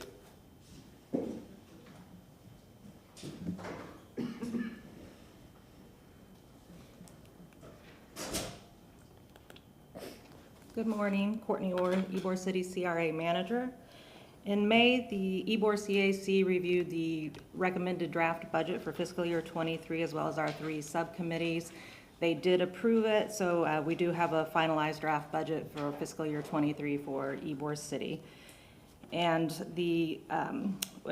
it covers a lot of priority projects that you've heard of in the past. For instance, the Community Ambassador and Environmental Clean Team Program. So that is a program that we are combining. We have an ambassador program, and then we have the Clean Team Program, but we're interested in combining the two and hiring a professional company that would be the oversight arm of that particular contract. So we did receive one successful proposer that we did review yesterday with the review committee, and we were pretty impressed with their response. So we're going to follow up with some questions to that potential contractor, see if we can solidify the scope of service a little bit tighter, and then possibly proceed with that new contractor. And we are strongly encouraging businesses and resident participation in the community the Noise Ordinance community meetings. So we have 2 more on the record. We have been doing social media blitz and door-to-door ambassador information provided. So we're trying to get as many people there as we possibly can. Let me go back and ask a question. Ms. Orr, your last slide, I've had, I think, 4 different meetings, and tell me how your community benefits agreements meeting is going, because I've received 4 complaints that those meetings aren't going well at all. I received complaints that, I guess the first one with the media input, people couldn't get in, questions that could have been asked or readdressed. I'm just hearing it's not going well. So I want to make sure you're not having a problem, because the last 4 people I met with this week alone said that the community benefits community meetings are not going well. Are you referring to the Noise Ordinance meeting? No, I saw a community agreement ordinance. So when we have a community benefits agreement, that we're supposed to be having a community meeting. So is this something different that you're doing versus your Noise Ordinance, or? Yeah, those are two separate. Okay, two separate topics. All right. Then I apologize. I was just saw that community benefits agreement, and that threw me into another place. So. Sure. So the community benefits agreement meetings, the first one, they did have technology challenges with. I know Janelle was working really hard to get that up, and then we had the next 2 community benefits agreement meetings that went actually really well, and we didn't have. But the first one, there was problems with the technology. People couldn't hear, they couldn't participate, and so we made sure that the people that were invited to the first one, that they were invited to the second and third one, and some of them did come back and participate in those 2. We also reached out to developers and received some of those comments back. So I believe in the June 16th City Council meeting, you're gonna get the update on the community benefits agreement. The first one was a challenge, but we didn't have any problems with the second and third one. I just want to make sure that's what I was told, so I want to make sure, because that is very important for the city. Right. We did it with the CRA, and also we couldn't, and now it's here, so I want to make sure that the community's input of what they want to see and things that we can do is in there, so. Thank you. And I want to piggyback on that as well, because I was just with the East Tampa, or East Ybor neighborhood group, and they said that the first one didn't go well, and the second one they weren't invited to. That's just so. Thank you for letting me know. They were supposed to be invited to, well, they were all public, they were all the same meeting.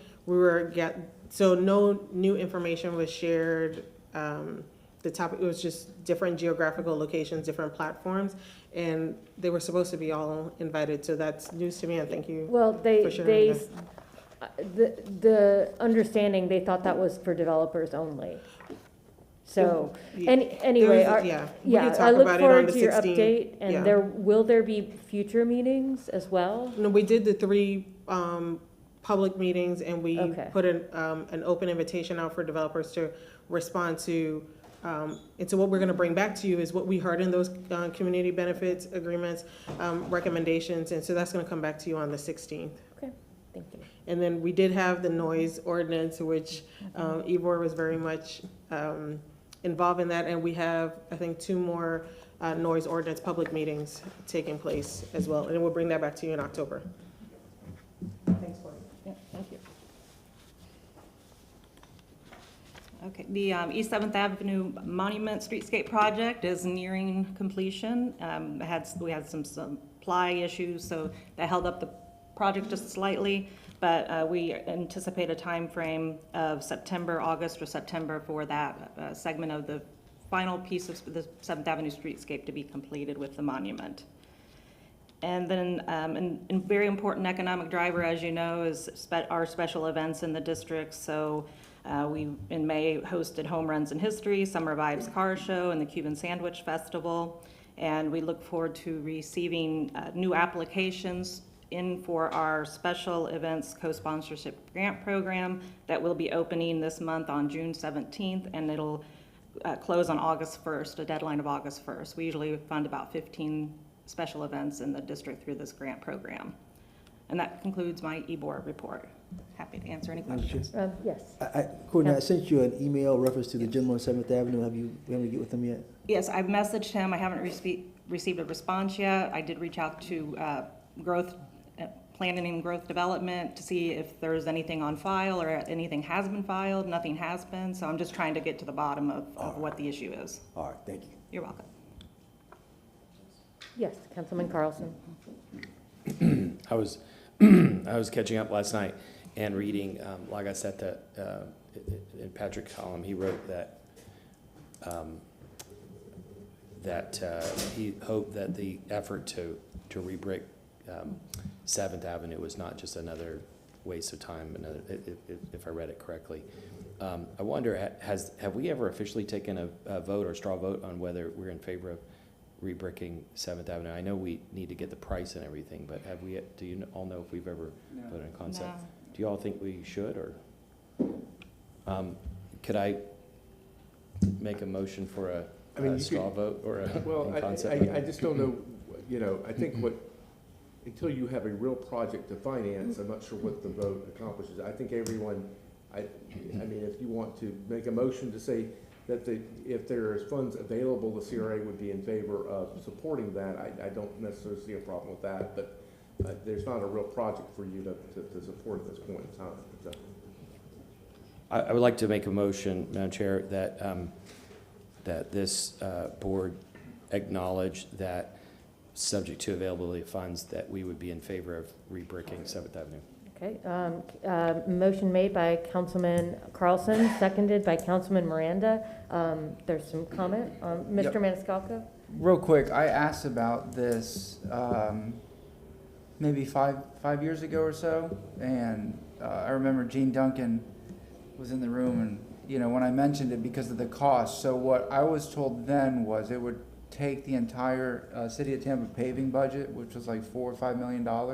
So that's just, that's not a set cost, but the engineering. So the bricks, the cost of the bricks, I don't know if we have enough because so many were sold to other municipalities over the years or used for other projects or given away.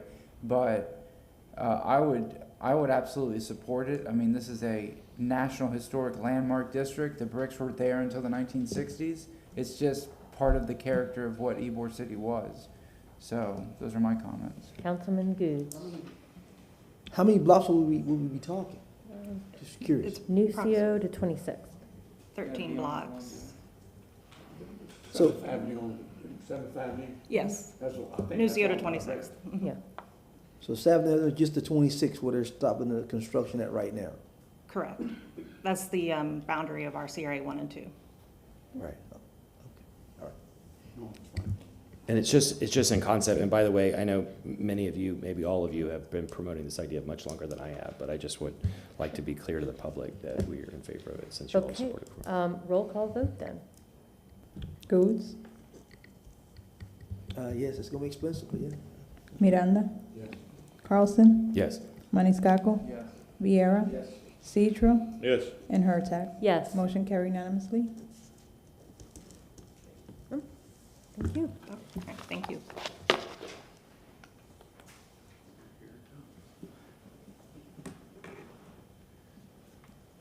Good morning, Cedric McCray, East Tampa CRA Manager.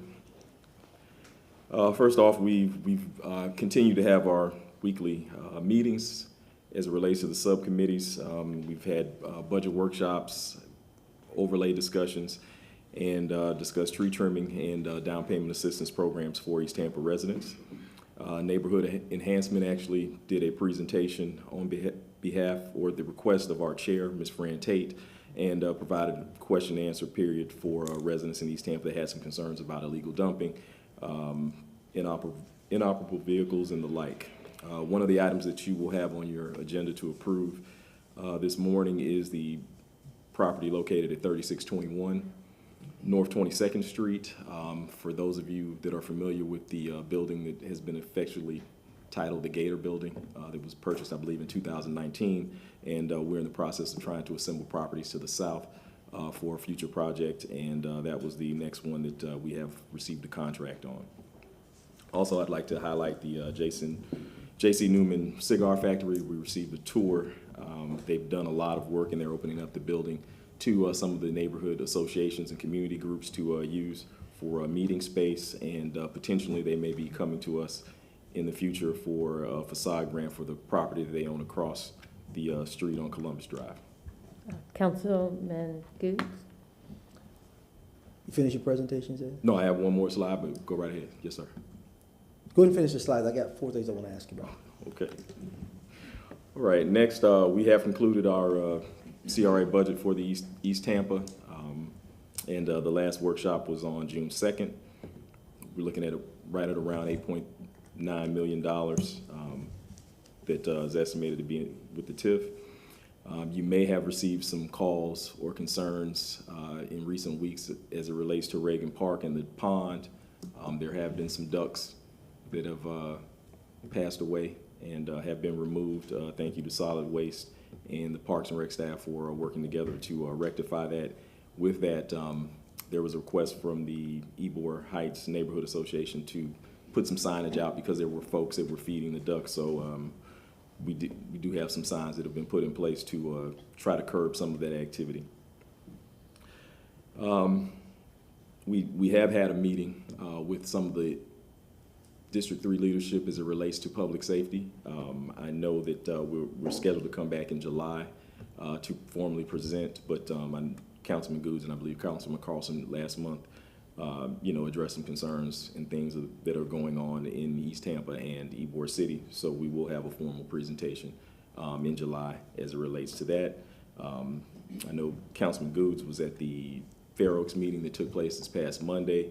Thought it was fairly productive, and Ms. Travis was able to provide an update as well as the other city staff to what the future plans are and where we are with some negotiations that relates to a couple of the parcels in and around the park. As it relates to the strategic action plan, we believe we'll have enough information, and we're going through the revision process right now. There was another draft that was provided by GAI, the consultant that we've been working with, and we will try to have that back to our CAC sometime in July, and you all will also receive copies of it to review at your leisure, and then at some point, we'll probably in August, hopefully we'll be able to bring it to you for approval.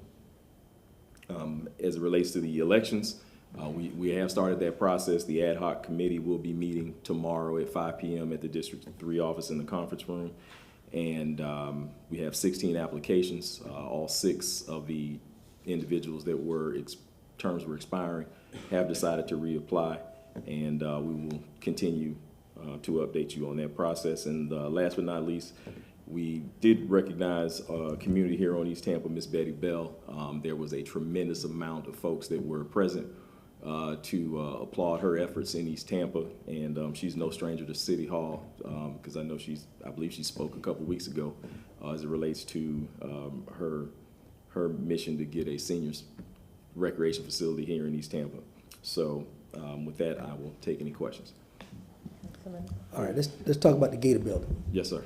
I made it very clear, and I want the board, your board understands, I am not in favor of doing anything, any scratch and dent work to that building. That building needs to be torn down. That building has severe structural damage inside, and where it sits, that's why it has never been successful of where it sits on that corner. There's no parking, even if you put some parking, it still is not going to be successful. So I'm not in favor of any thing coming before me in reference to dollars to be spent to talk about doing a rehab to that building. It does not fit the neighborhood any longer of where it sits on that corner. It is not structurally sound, and that's why it's been in and out tenants, and we bought it, and I'm glad we did buy it. It was built to be demolished to look at that whole strip from from Lake and 22nd, going back all the way to maybe 26 or 24th. Not in favor of that at all. With your budget, I'm going to scrutinize that budget because that budget needs to have money in there.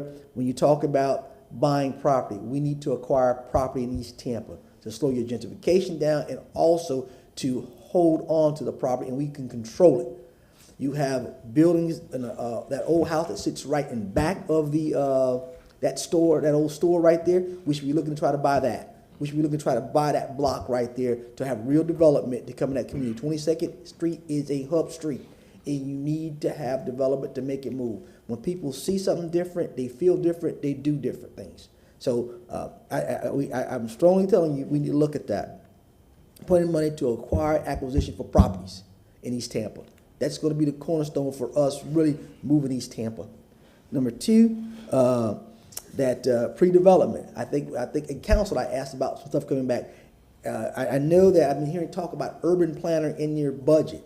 To me, an urban planner has a different concept when you're talking about the pre-development or an actual developer being a part to look at how you can redevelop some of East Tampa. So I want to make sure that however you describe it, that some dollars are put there so you can have somebody who can actually be able to see how we can redevelop and acquire some of these properties to redo East Tampa. You need to have that to make the change. Change is coming very slow, and I think we can be aggressive now if we put the dollars and go ahead and outsource those particular people to get that work done. As it relates to the rehab program, I'm a little confused because I'm hearing both ends. So since you and Ms. Travis both here, I want to know, has the RFP been changed from the rehab program that we initially said would be for the East Tampa interior and exterior? Because I'm hearing now the East Tampa RFP is strictly for exterior, and ACD is going to do interior. So I want to make sure, because I'm hearing that, so I want to make sure we can get that clarified on the record.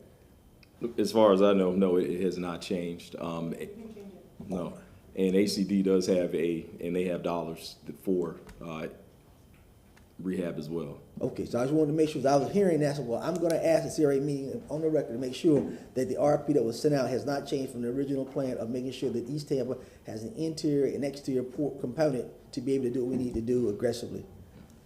And when do we know that when that's coming back soon, or? So the actual RFP for the third-party vendor to facilitate the program actually closed on yesterday. No, I'm sorry, the 7th at 3 p.m. Just had a meeting with procurement yesterday afternoon. I've given Ms. Gibbons-Peoples with procurement a list of folks in East Tampa to sit on the review committee. Ms. Burton was here, she's one of them. Chair Tate, the Vice Chair Dominique Cobb, and Denise Pate, who actually started and was involved in that process. So they will be serving on the review committee from the community, along with myself and some other city staff. And I know these things take time, but we are in a crunch because I've not only had citizens, but I've had city employees who've been contacting me because they can't even be able to qualify to get some of their things done as well. And that's a bothersome to me, where some of our own employees who are working every day at a certain salary, they can't be able to qualify for some of our rehab programs, and actually who live in East Tampa. And that's really, really sad for me that to hear an employee of the city tell me, I can't even qualify and I work for the city. So I think we have to look at some of these things. That's why that East Tampa, if they lived in East Tampa, if the criteria is not so hard, they can be able to help, and hopefully we'll be able, if they can't qualify with those dollars from the city, hopefully those East Tampa dollars can be able to carry over to get them over the hump. So I just want to make sure that we got programs that are going to be able to help people, because right now hurricane season is coming. Rain, I've had 3 or 4 people talk about roofs. I got one other young lady who works for the city, going to be sending something out in reference to her situation in her house with plumbing. And that's why I wanted to make sure we have some programs that people can, some little small hanging fruit to get things done. So I'm hoping that, I know you got the contract, the subcontracting thing you're trying to do.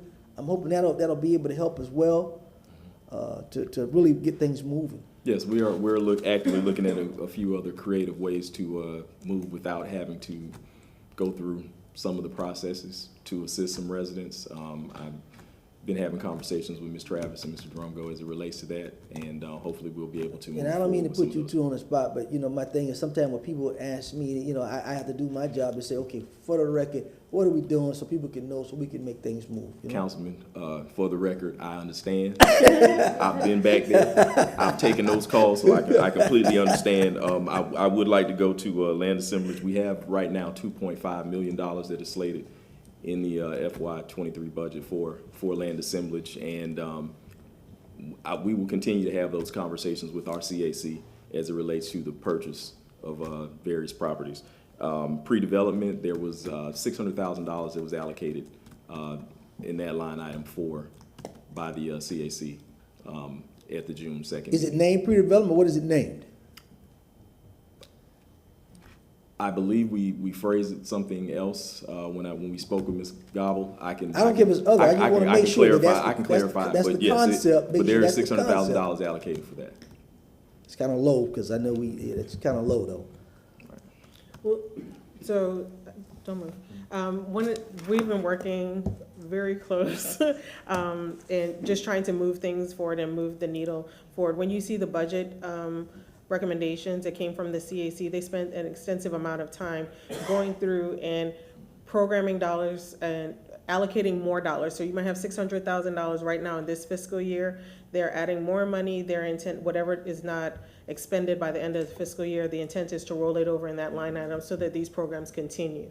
If we ever get to a point that we see a program as being extremely successful in delivering the results that we need, we can always come back to council or to the CRA board to reappropriate money or reallocate money within your budget. Mr. McCray mentioned, you talk about some of that low-hanging fruit and working with the contractors. The contractor piece is one piece long-term, but Mr. Drumgo and Mr. McCray are working on expediting the process with our purchasing department to be able to fix roofs going into this stormy season. So it's all hands on deck. We're trying to expedite as fast as we can and using some opportunities that within the purchasing process that allows us to accelerate that.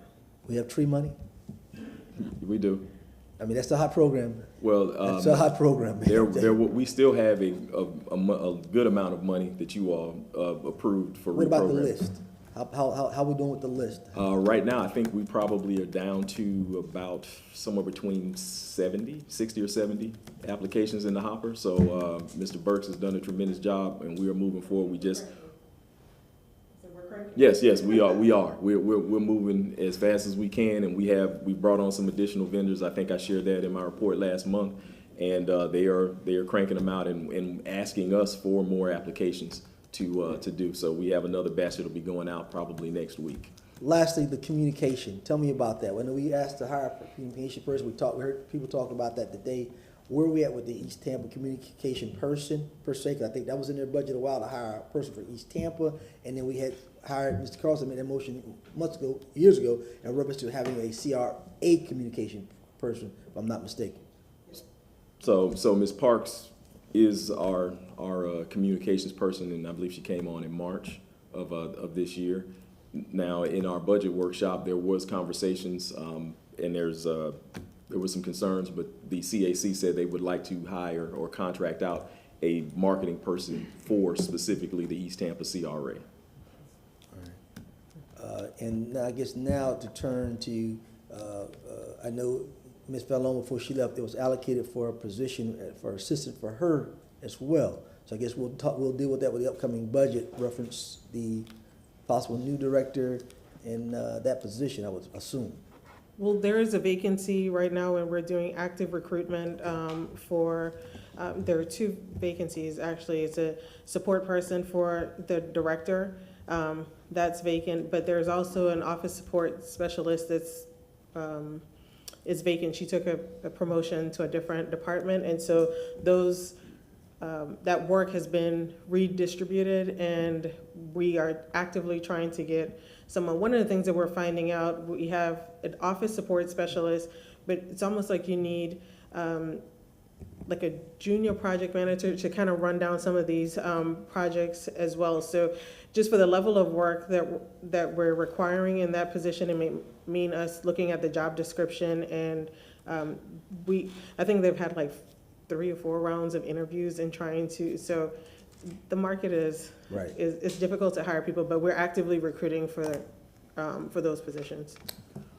Thank you, sir, for your report. Thank you. Councilman Carlson. Yeah, first, I just want to say thank you to Cedric. Despite all the criticism we've gotten the last few months, you're standing and you're working hard to listen to the community, and we knew that you could do a good job, so I'm looking forward to the day when we have a whole bunch of people lined up to thank you for the good job you've done.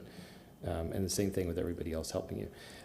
Just to follow on the communication thing, just for anybody who's watching, the purpose of communication is not to promote us, it's to communicate with the public, listen to the public, talk to the public about what's going on. There are folks in East Tampa, for example, who think that we're not spending anything, and we are spending money slower than we should be, but it's to talk to them about what we're spending money on. We have community meetings to promote the community meetings so people will show up and we can hear feedback from them.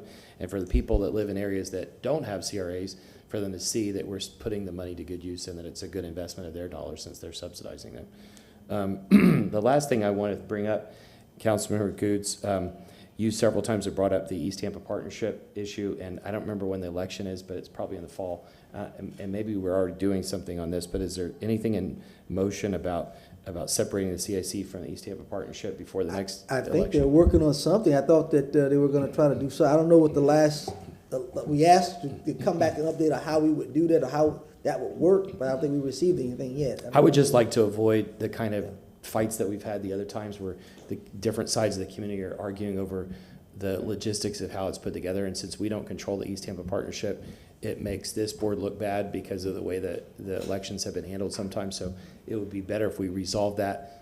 Since we only meet once a month, it'd be better if we resolve it before the next election so that it goes smoothly. Right. The elections will be in September. The new committee members will be installed in October. That'll be their first meeting, first Tuesday in October as it stands right now. I don't know that we'll be able to solve it before October because the redevelopment plan specifically addresses the partnership. And so the partnership has to exist because of our redevelopment, the redevelopment plan. When we update the redevelopment plan, we probably can look at changes. I'm looking at Mr. Massey, but the redevelopment plan specifically calls out the partnership as the advising body. The redevelopment plan identifies the partnership as really the entity that will make recommendations to this body relative to the expenditure of CRA funds within the East Tampa CAC. And that's the link between the partnership, and that's why the partnership board has served as the CAC for East Tampa historically. I mean, to really decouple the two, we probably need to amend the plan ultimately if that's how we want to do it. And there's, as you know, we've had several meetings and long discussions about, you know, whether that should be done, how it should be done, how that impacts the existing CAC membership. So those are all very complicated factors, and I don't think there's been a formal decision about what to do with It's that. just weird. It's just weird. It's just weird because the partnership really doesn't vote to see. It's just weird. You know? Right. So one of the things that I recommended to the CAC, and I believe I recommended it to this body a while back, is for us to have a retreat with the CAC partnership meetings. There's like some ground level governance work that we need to do, and so take them out of a different environment and really talk through what is the governance that will work for the organization, how is it working in practice right now, and from a policy perspective, you have your redevelopment plan that's adopted. It needs to be updated. Once we get the SAPs adopted, we'll start focusing on the process to update the redevelopment plan, and we could start to lay that foundation in conversation with them at the retreat that we're going to have with the new board members. We didn't want to do the retreat with an election coming up, but it's policy decisions and adoptions of plans and stuff that I don't know that we'll be able to resolve. I know that we won't be able to resolve it. I mean, you're on board, you've been talking to them, so, I mean, it is what it is at this point. So I haven't heard too much tinkle in the air about elections right now, so I think we might be safe right now. It's coming. So, it's coming? Oh, gosh. But, Councilmember Goods, you might want to just put on the agenda at some point that we talk about it, just to move forward. It seems to me that that it would be a copy and replace thing in the planning document, and then we just submit it to state, right? It doesn't seem like that would be that complicated, but whatever it is, it seemed like the last time we talked about, we had consensus here, and if we just allay any fears, and we said whoever's elected would transfer over to the CAC, or simultaneously, if we can't do it before the next election, we would simultaneously appoint them in the same positions at the CIC, so it would be easy to transition. But I can see no matter what we change between now and then, we're going to have some kind of fight just because it's confusing as to who's in charge. And instead of spending a lot of time changing the East Tampa partnership, we should just change the CAC or have it replace it. The way it's set up now implies that the East Tampa partnership has a separate role, and like same thing at Ybor City. My understanding is that the Ybor City development only gets $25,000 separate from the city, and so if, I know we've spent the last year or so trying to decouple those to a certain extent, and we ought to just make it uniform and consistent and understandable to everybody. I mean, if the CRA board wants to move in this direction, what we could talk about doing is amending the existing community development plan to remove that language. We do, I mean, the way the CACs are established, they're established by your policy. So there's a policy that states, here are the CACs and how, and how the members are. And usually there are, you designate, for instance, the West Tampa CAC, for example, you designate a certain number of what we call ex officio slots for neighborhood associations or business associations that are organized and existing in West Tampa. If you want to follow that model for East Tampa, we could do that. We've had several discussions about that. I'm not sure that we've really reached, there's been a formal decision made about that because that has been somewhat controversial and there's been some thoughts both ways on that. So. All right, when is the election, Cedric? September. All right, so let's do this. I see Mr. Carlson. I believe it's September 13th. Let's do this. I know Mr. Travis talking about the retreat, but I would say next month, I'll make a motion for next month. You bring back a plan of how you think we need to move it. I know West Tampa has a good concept, and that way you'll have a chance to meet with your CEC before you come back to the next meeting, I would assume, and give you a suggestion on how it should go and let us know that we just decide if we want to go that route before your election. Well, frankly, in order to amend the plan, there is a process. We have to go to the planning commission. We have to set public hearings. So I don't think that it can happen necessarily before the election. Okay. So I think we're looking at maybe next year, but that's the direction we want to move in. I think that we can clearly start implementing that so we can do that for the following year. Yeah, we don't have to wait until we update this CRA plan. We can amend it in the meantime because you've expressed your intention, right? So we could start moving down that path. All right, so I'll make a motion that Ms. Travis and Mr. Cedric McCray start working on that plan and bring suggestions back to us by August maybe? I think that would be fine. I think that frankly that they probably do need to have some discussions with the existing CAC, and they may have some input about how that transition should occur and what that membership should be for the East Tampa CAC. So you probably want them involved. August CRA date, Ms. Montes? August 18, 2022, 9 a.m. Okay. Motion made by Councilmember Goods, seconded by Councilmember Carlson. Roll call vote? Vieira. Yes. Goods. Yes. Miranda. Yes. Carlson. Yes. Maniscalco. Yes.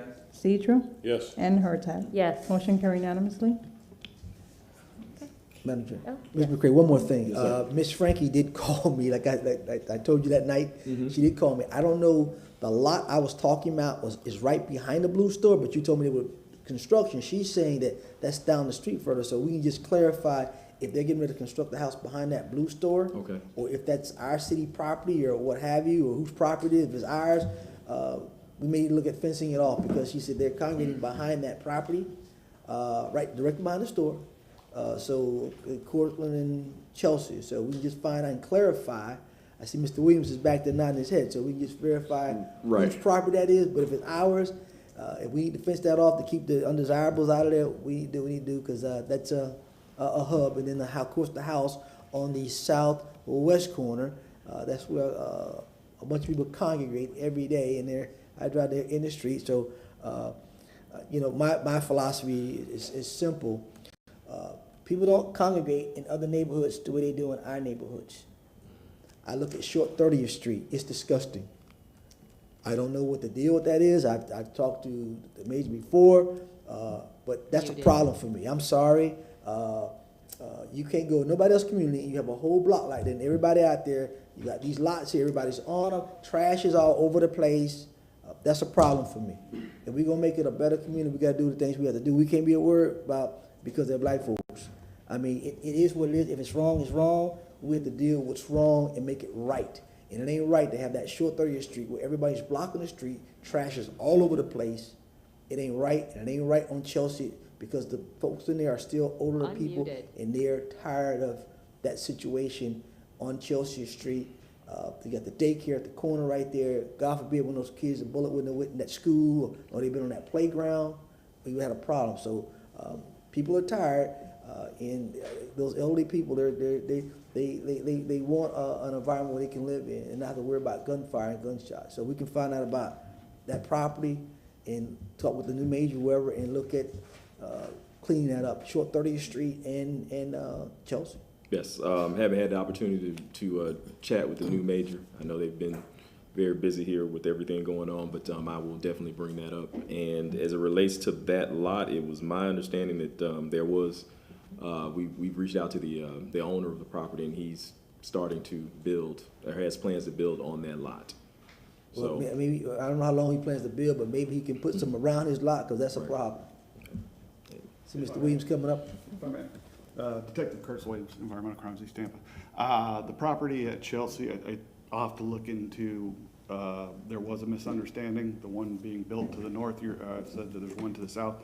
I can't picture it, but I'll go out there personally as soon as I leave here, and we'll get to the bottom of that. I am familiar with 30 Short. I've been out there personally. The owner, Michael Green, has been fined, has daily fines going, and still continues to ignore those things. So it's on my radar. I'm gonna take care of it. Thank you, sir. Yep. Anyone else? Well, thank you so much. thank you.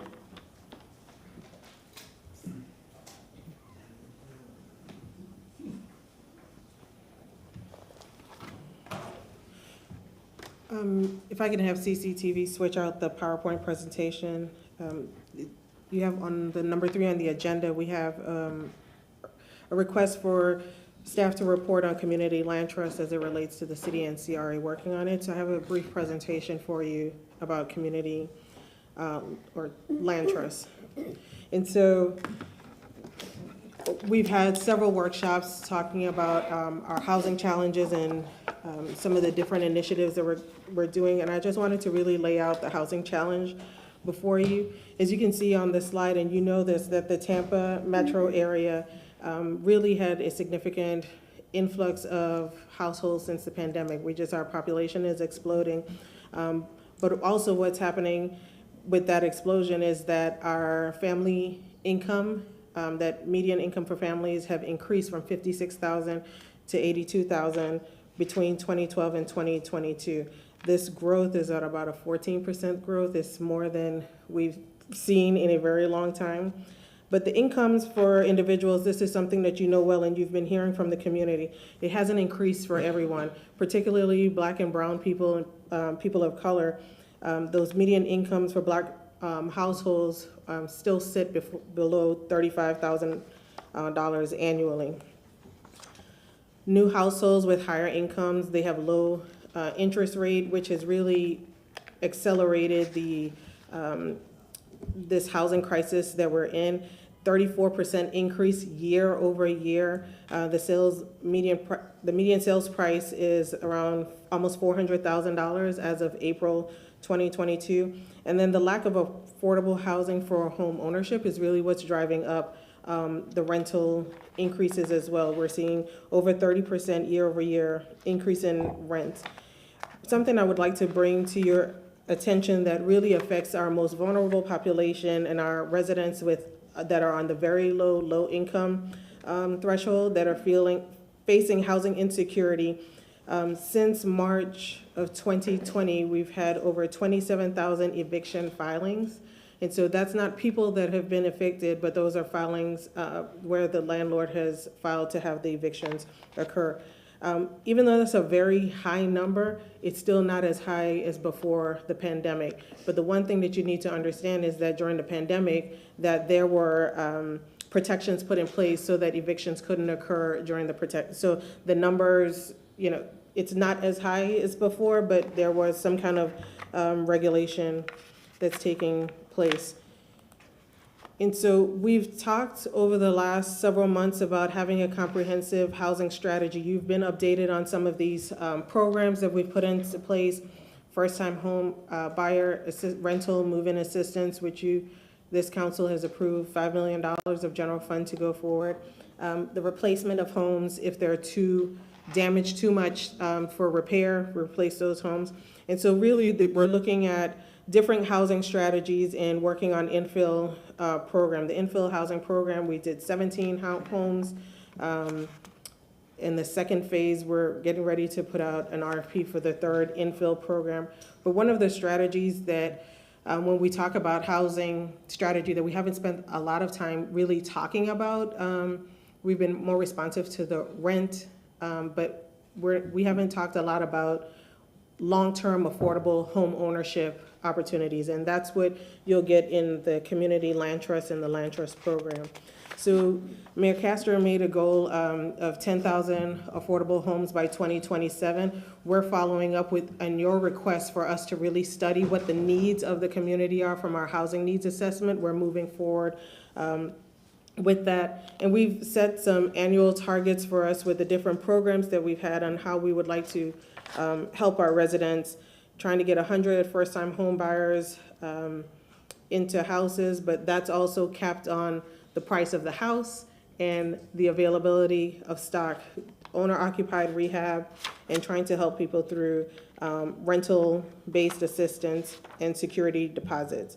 And so really what we have when you talk about a comprehensive housing strategy, it's a two-pronged strategy, it's a dual strategy. The Tampa Land Trust is everything that we've been doing with the infill program, activating the land bank program, and also with 99-year ground leases, or putting deed restrictions on those properties that we did in the infill home ownership program. And also transferring multifamily properties to qualified. We've identified some multifamily properties that we will transfer into a community land trust. The area that I believe this council wanted to talk about is the community land trust component. So that's the second part of this strategy. When you talk about community land trust, we've spent some time researching best practices. How do they work? You have to have an independent nonprofit or a quasi-city organization to be able to run the community land trust. There is a lot of overhead and financial support that happens for those land trusts as well. And leveraging partnerships with local nonprofits, through philanthropy to be able to make them sustainable, and then ground leasing on small parcels for single-family home ownership. And I'm going to get into where we are with the things that we are doing and what option we're moving forward with a community land trust. And so to date, our Tampa Land Trust, you approved a development agreement with Rome Yard, and it was 900 plus units. Of those 900 units, 687 units are affordable. And you did that through a 99-year ground lease for that city-owned property. We've also allocated $16 million of American Rescue Plan money. $14 million of that is dedicated to acquisition and development where long-term affordability is prioritized. And long-term affordability is anything upward of 30 years, securing that property stays in that affordable range. Moving forward, when we talk about community land trust, there are really three options, and we've been vetting these three options to see where's the opportunity for, what's the best opportunity that works for our community. Option one is picking a nonprofit that would be able to, they could be selected through an RFP. There's a lot of risk associated with that, and we also don't have a single nonprofit that has the capacity to do that right now. And so there's pros and cons with all three. The model that we're moving forward with is doing the multiple community-based organizations to take on these community land trusts. And so in doing that, none of our nonprofits that we have in place right now manage a community land trust. So our goal would be to work with the nonprofits that are existing, that are boots on the ground, and build up their capacity, train them, get their community land trust component working so that we can distribute the properties, and they would manage multiple properties instead of having a single nonprofit to do this. This allows us to do this citywide, whether it's in the CRA, outside of the CRA. There's opportunity for both the city and CRA to partnership on this. I do believe that it is labor intensive and cost prohibitive just for one entity to do that. The Florida Housing Coalition has recommended against just one entity doing a community land trust all by itself, that we should do it in partnership. In Delray Beach, their CRA, they have a community land trust, but they have a very successful community land trust, and they work in partnership with their CRA. Where I think that this partnership is married is where you talked earlier about strategic acquisition of properties.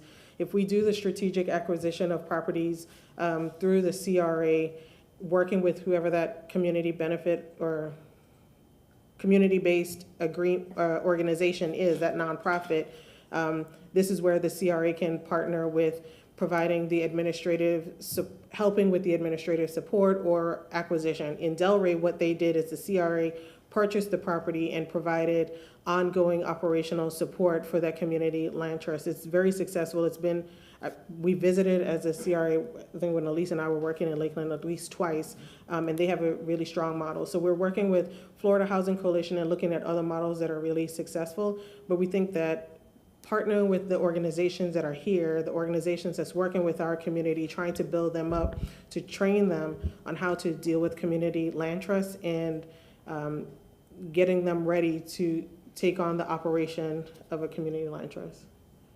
I'm sure. Yes, Councilman Good. The only problem I have with that concept is that we need somebody experienced to get it kicked off. So, I mean, I understand we want to let everybody share the wealth. No problem with that. I'm on board with that. But I think in the beginning, you got to have somebody who has the experience to be able to teach those at the bottom how to run it and run it effectively. That's why when I went to that conference in Chicago and learned about this and brought this back to make a motion in reference to this and did this research on Delray Beach, that's why I believe that's another opportunity for us. But I believe we got to look at maybe getting somebody who's experienced. And that's the thing, we don't have anyone in the community right now, and that has been the hard part. So we have to go outside. We are trying to work with a nonprofit that can be created and that could possibly be the starter for us. But we're in a housing crisis, so we're trying to do a multi-pronged approach. We're trying to get a nonprofit that has someone that may have experience that we can pull in, but that doesn't exist right now. And so we are still focusing on that while we try to build up our existing nonprofits to be able to take this on. So we said nobody in Florida that we can get experience? Not in our region right now to do this. We are actively we have property that we have been holding to put into a community land trust. And after trying to vet through what are the options to go through, we absolutely can move forward with one and later down the line expand to the multiple. But that's still option 3, just because it's not going to be, we're not putting out just a single RFP just for one nonprofit to run the CLT. All right, I understand. Okay. Councilmember Carlson. Yeah, considering that this entity may end up holding a lot of property worth lots of money, it's going to keep going up. I think we ought to really think carefully about the governance of it and figure out if how we make sure we sustain it for long run. And I hate to keep bringing it up, but in Singapore, almost everything is 99-year lease, and the government has an entity that controls these things. But we need to make sure that it has, whatever the board looks like, that it has complete oversight, transparency, because it could be hundreds of millions of dollars in there eventually. And so we need to make sure it started with the idea that it could be really big. The second thing is I think we need to separate roles. This community land trust should, in my opinion, only hold land and only sign leases. It should not be a developer. So if the city or the CRA want to separately engage or incentivize developers, we could do that. But like if you look at the Housing Authority, they're the conduit for federal and state money, but they're also a developer, and there's a lot of complaints about those two roles. 100%. In this case, we just need to keep them separate. The last thing is that if you look at Boston Community Capital, at least the way they used to run, they also would build what I would call shop houses, where there's retail or office space downstairs and then living facilities upstairs. Mm-hmm.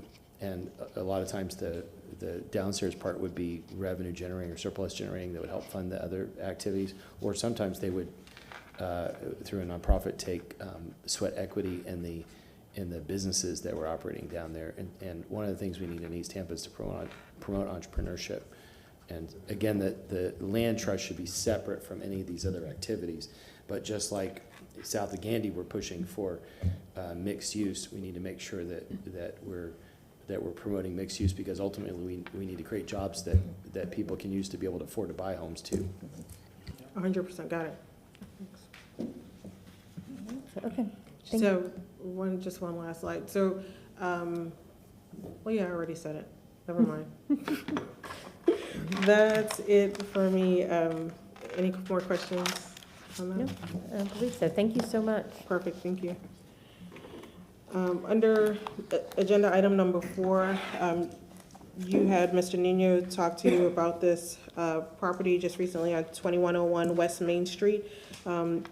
This contract is reducing the purchase price from $200,000 to $185,000. That was because there was contamination found on the site.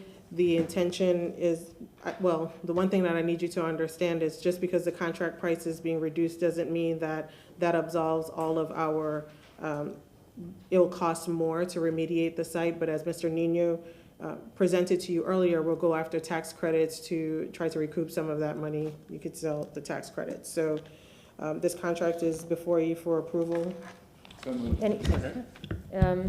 The motion was made by Councilman Maniscalco, seconded by Councilman Miranda. There are some questions. Councilman Citro. Just so the public is aware, this contamination doesn't go very deep. It's not a deep contamination. It is just a cleaning off of 4 or 5 inches of dirt. It's not a deep contamination. Well, I'm no expert in EPA, but it's my understanding that you're rushing up here. Before I mess it up. Thank you, Nicole.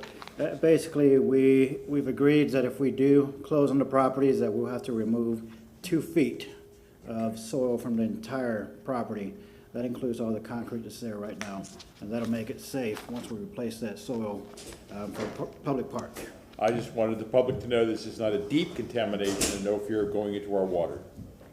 Anyone? Thank you, Madam Chair. Anyone else? Okay. Yeah, roll call vote. Goods? Yes. Carlson? Yes. Maniscalco? Yes. Vieira? Yes. Citro? Yes. Miranda? Yes. And Hurtak. Yes. Motion carried unanimously. Thank you.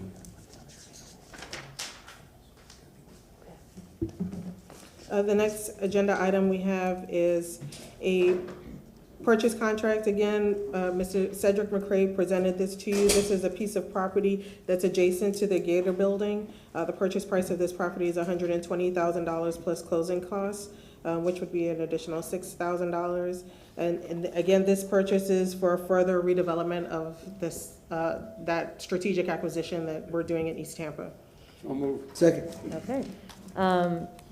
Motion made by Councilman Miranda and seconded by Councilman Goods. Roll call. Maniscalco? Yes. Vieira? Citro? Yes. Miranda? Yes. Goods? Yes. Carlson? Yes. And Hurtak. Yes. Motion carried with Vieira being absent at vote. Great, thank you. Item number 6 is a facade improvement grant, but it's rescinding a previous award of a grant to the CDC. They previously received a facade improvement grant. This is to do some site work on their property. The bids came in higher, and so it's rescinding the previous facade improvement grant and replacing it with this one for an amount of $41,415 located at 2705 East Dr. Martin Luther King Avenue. So moved. Second. Motion by Councilmember Maniscalco, seconded by Councilmember Goods. Roll call. Carlson? Yes. Maniscalco? Yes. Vieira? Citro? Yes. Miranda? Yes. Goods? Yes. And Hurtak. Yes. Motion carried with Vieira being absent at vote. Thank you. Councilmen and women. Item number 7 is a purchase contract for the Channel District, 810 Channelside Drive, in the amount of $3.8 million for the use of a park in this area. Closing costs will be another $40,000. This contract is between the Port Authority and would be between the city, should you approve that. I hope you read the memo for this. You heard from the CAC earlier this morning for their need and desire to have a more green space in the Channel District. In the Channel Side Community Redevelopment Plan, it does call for additional green space. This is allowed by their CRP. They have the funding to do that. It was supported unanimously by the CAC for this purchase property. The one thing that I need to make sure that you understand what you're voting on is a small piece of property that's a little less than 20,000 square feet, and it's known as the RV lot. This property is owned by the Port Authority, and the contract that is once we entered into the contract, or before we entered into the contract, we got appraisals on the property. With the development entitlements on that piece of property, the property appraised for over $3 million. Because we are using this as a park and as a part of the contract, the Port Authority gets to retain the development rights or entitlements for the property. And so with learning that information, we felt it was appropriate to get another appraisal of the property since there would be no development rights on the property. That appraisal came in at about $300,000. And so there's a difference in appraisal with the entitlements. This is a strategic acquisition to fulfill the needs of the redevelopment plan, but I need you to understand that the purchase price is over the appraised value and will require a supermajority vote by this body and by City Council if it were to move forward. But I just wanted to really outline for you what it is that you're voting on. The other properties that you just approved, those have the entitlements that come along with the property. This does not. The entitlements for the property does stay in, I'm getting super technical, does stay in that DRI area. There is a boundary that those entitlements will say. So Sparkman's Wharf, some of the port property over by the aquarium, it'll stay in that area and could be developed in the future, which will generate additional tax base. However, the purchase of this property does not include the development entitlements. With the resolution. Yes. Motion made by Councilman Citro, seconded by Councilman Miranda. Councilmember Goods. I'm just wondering, and I know it's in their plan for green space and things like that. My problem is, how do we get out, or how do we not get the rights? I'm confused on that portion. If I'm paying that kind of money, why don't I have the rights? Well, so what was negotiated with the port is they were interested in keeping the rights for the property to be used in the rest of the DRI. So Sparkman's Wharf, if it were ever to develop into something different, those entitlements transfer over into that area.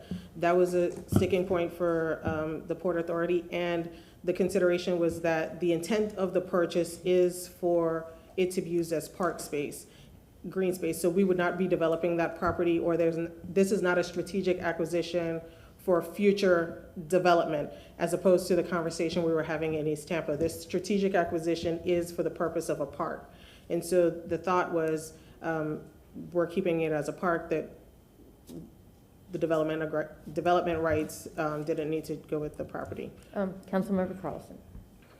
Yeah, just to follow on that, I'm a little bit confused. I want to make sure the public understands.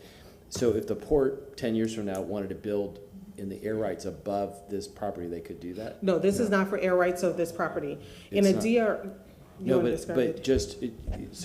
you're talking about is all the property except for this parcel. So they will not have any, they will not retain any development rights for this parcel. That's correct. So this is green space. This doesn't include any airspace. This is for development. The DRI is a development regional impact area. But just for this piece of property, they don't retain any air rights or any other. No, they do not. And we don't get any development rights for it. We don't get any development rights either. It's part of what's called a development of regional impact, which is a defined geographic area. And so essentially what this deal is saying is the port is keeping all those development rights to use in the other portion of the DRI, and we can't. But I just want to be clear about this particular. They can't use it with that area. They can't either. build a parking lot over Nope. it. Yeah, we're getting fee title from the middle of the earth to the sky, but we just can't put anything on it. Yeah, the other thing I want to say is, when you look at other parts of the city, like my district, that are subsidizing these, that people who are paying attention are really concerned about these kinds of prices. And I met with some of the constituents, because there's another park we were looking at buying that's even more expensive than this. And what I've told my constituents is, look, I'm talking to lots of the stakeholders in Channel District, and I want to bring an early end to this CRA, even if it's by a year or two, but hopefully it's a lot more than that. And if not an early end, then we could allocate some portion of it, 10 or 20% that's still there, and use the rest of it. But in South Tampa, when we have parks that are falling apart, and we have potholes and other things that we need to fill, people ask, why are we subsidizing an expensive little pocket park in Channel District? And the idea of the CRA was put in a long time ago, and so we're fulfilling the promise. But I'll go along with this just with the caveat that anybody listening who cares about Channel District, please, I would vote for this only because I hope that everything that everybody wants in Channel District is in the new strategic action plan, and that we can, once that's all completely put to bed, that we can talk about sunsetting it early, because the rest of the city doesn't think it's fair that all these really expensive amenities are going in one part of the town while the rest of the city has infrastructure that's falling apart. Councilman Miranda. I just want to make it clear to the public, you spoke, the first appraisal was at 300, then you had a second appraisal at 303.3. The first appraisal was included the development rights, and that was 3.3 million. And when we realized that the development rights were not staying with the property and they could use it elsewhere, from a transparency perspective, I felt the need to have a second appraisal done without the development rights, and that's what came in at about 300,000. All right, thank you. Councilmember Goods. I was leery at first until I understood what this DRI was. I'm going to support it today. It's a lot of money for a small piece of property, but again, the CRA is TIF dollars for that community, and that their dollars go to that community. And so it's their money, and they deserve the right to spend their money wisely, of course, but I know they've been wanting parks and things down that area because there's starting to be a family community down there in that area. So I'll support it today. Councilmember Carlson. Yeah, just to follow up on that, so everybody knows, it's not their money. It's money it's tax money that's being generated in that district. But the way I know I've said this before, but just for anybody watching, the way if you look at this, the starting tax base, if it's $5 million, let's say half of that is going to police and fire, and half of it's going to the general fund. So $2.5 million. If it goes up to $10 million, they're still only paying $2.5 million to police and fire, and only $2.5 million to the general fund. And so who's subsidizing the other $1 million? That 2.5 to police and fire and 2.5 to general fund? The rest of the city is subsidizing it. And so in an area like East Tampa, West Tampa, it's understandable. But when there are amenities like this that are really expensive and nicer than every other part of the city, the other parts of the city say, why are my taxes going up? And we can't even fix basic infrastructure. And so I just want to make sure that everybody understands that the rest of the city is subsidizing these, but those of us representing other parts of the city are supporting it. But I'm supporting it just with the caveat that I would ask the good folks in the CAC and who own property there to please work with us, because we've got to answer the rest of the constituents through the city who don't see slum and blight and don't understand why they're subsidizing these things. Thank you. Well taken, sir. And I do have a question about the amount of parkland that is available. I know that we have the aquarium parking lot right across the street. Yes. Is there no way to look at reconfiguring? I mean, we own that. Is there a way we can look at reconfiguring that parking lot to provide some park space that wouldn't cost $3.8 million? Well, I had recent conversations, being a few months ago, with the aquarium, and so there are talks of making some improvements and expansion on. That's not before me right now. I did not talk to them about reconfiguring or trying to include a park. When you talk about park space, in general in the area. I can get with Sharisha Hills, our parks director, to look at what the proximity of parks are to the area, what exists, because I know they're small nodes of park space in the Channel District, but they're really small. And so just look to see where the proximity is and the size of them.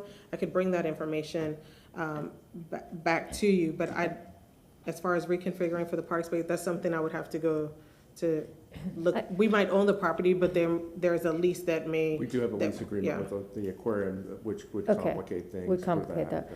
Okay, I just feel like this is a huge amount of, I mean, I understand that but again, maybe, it just seems that getting a study of how much park space and, per acre, per person, however that's managed.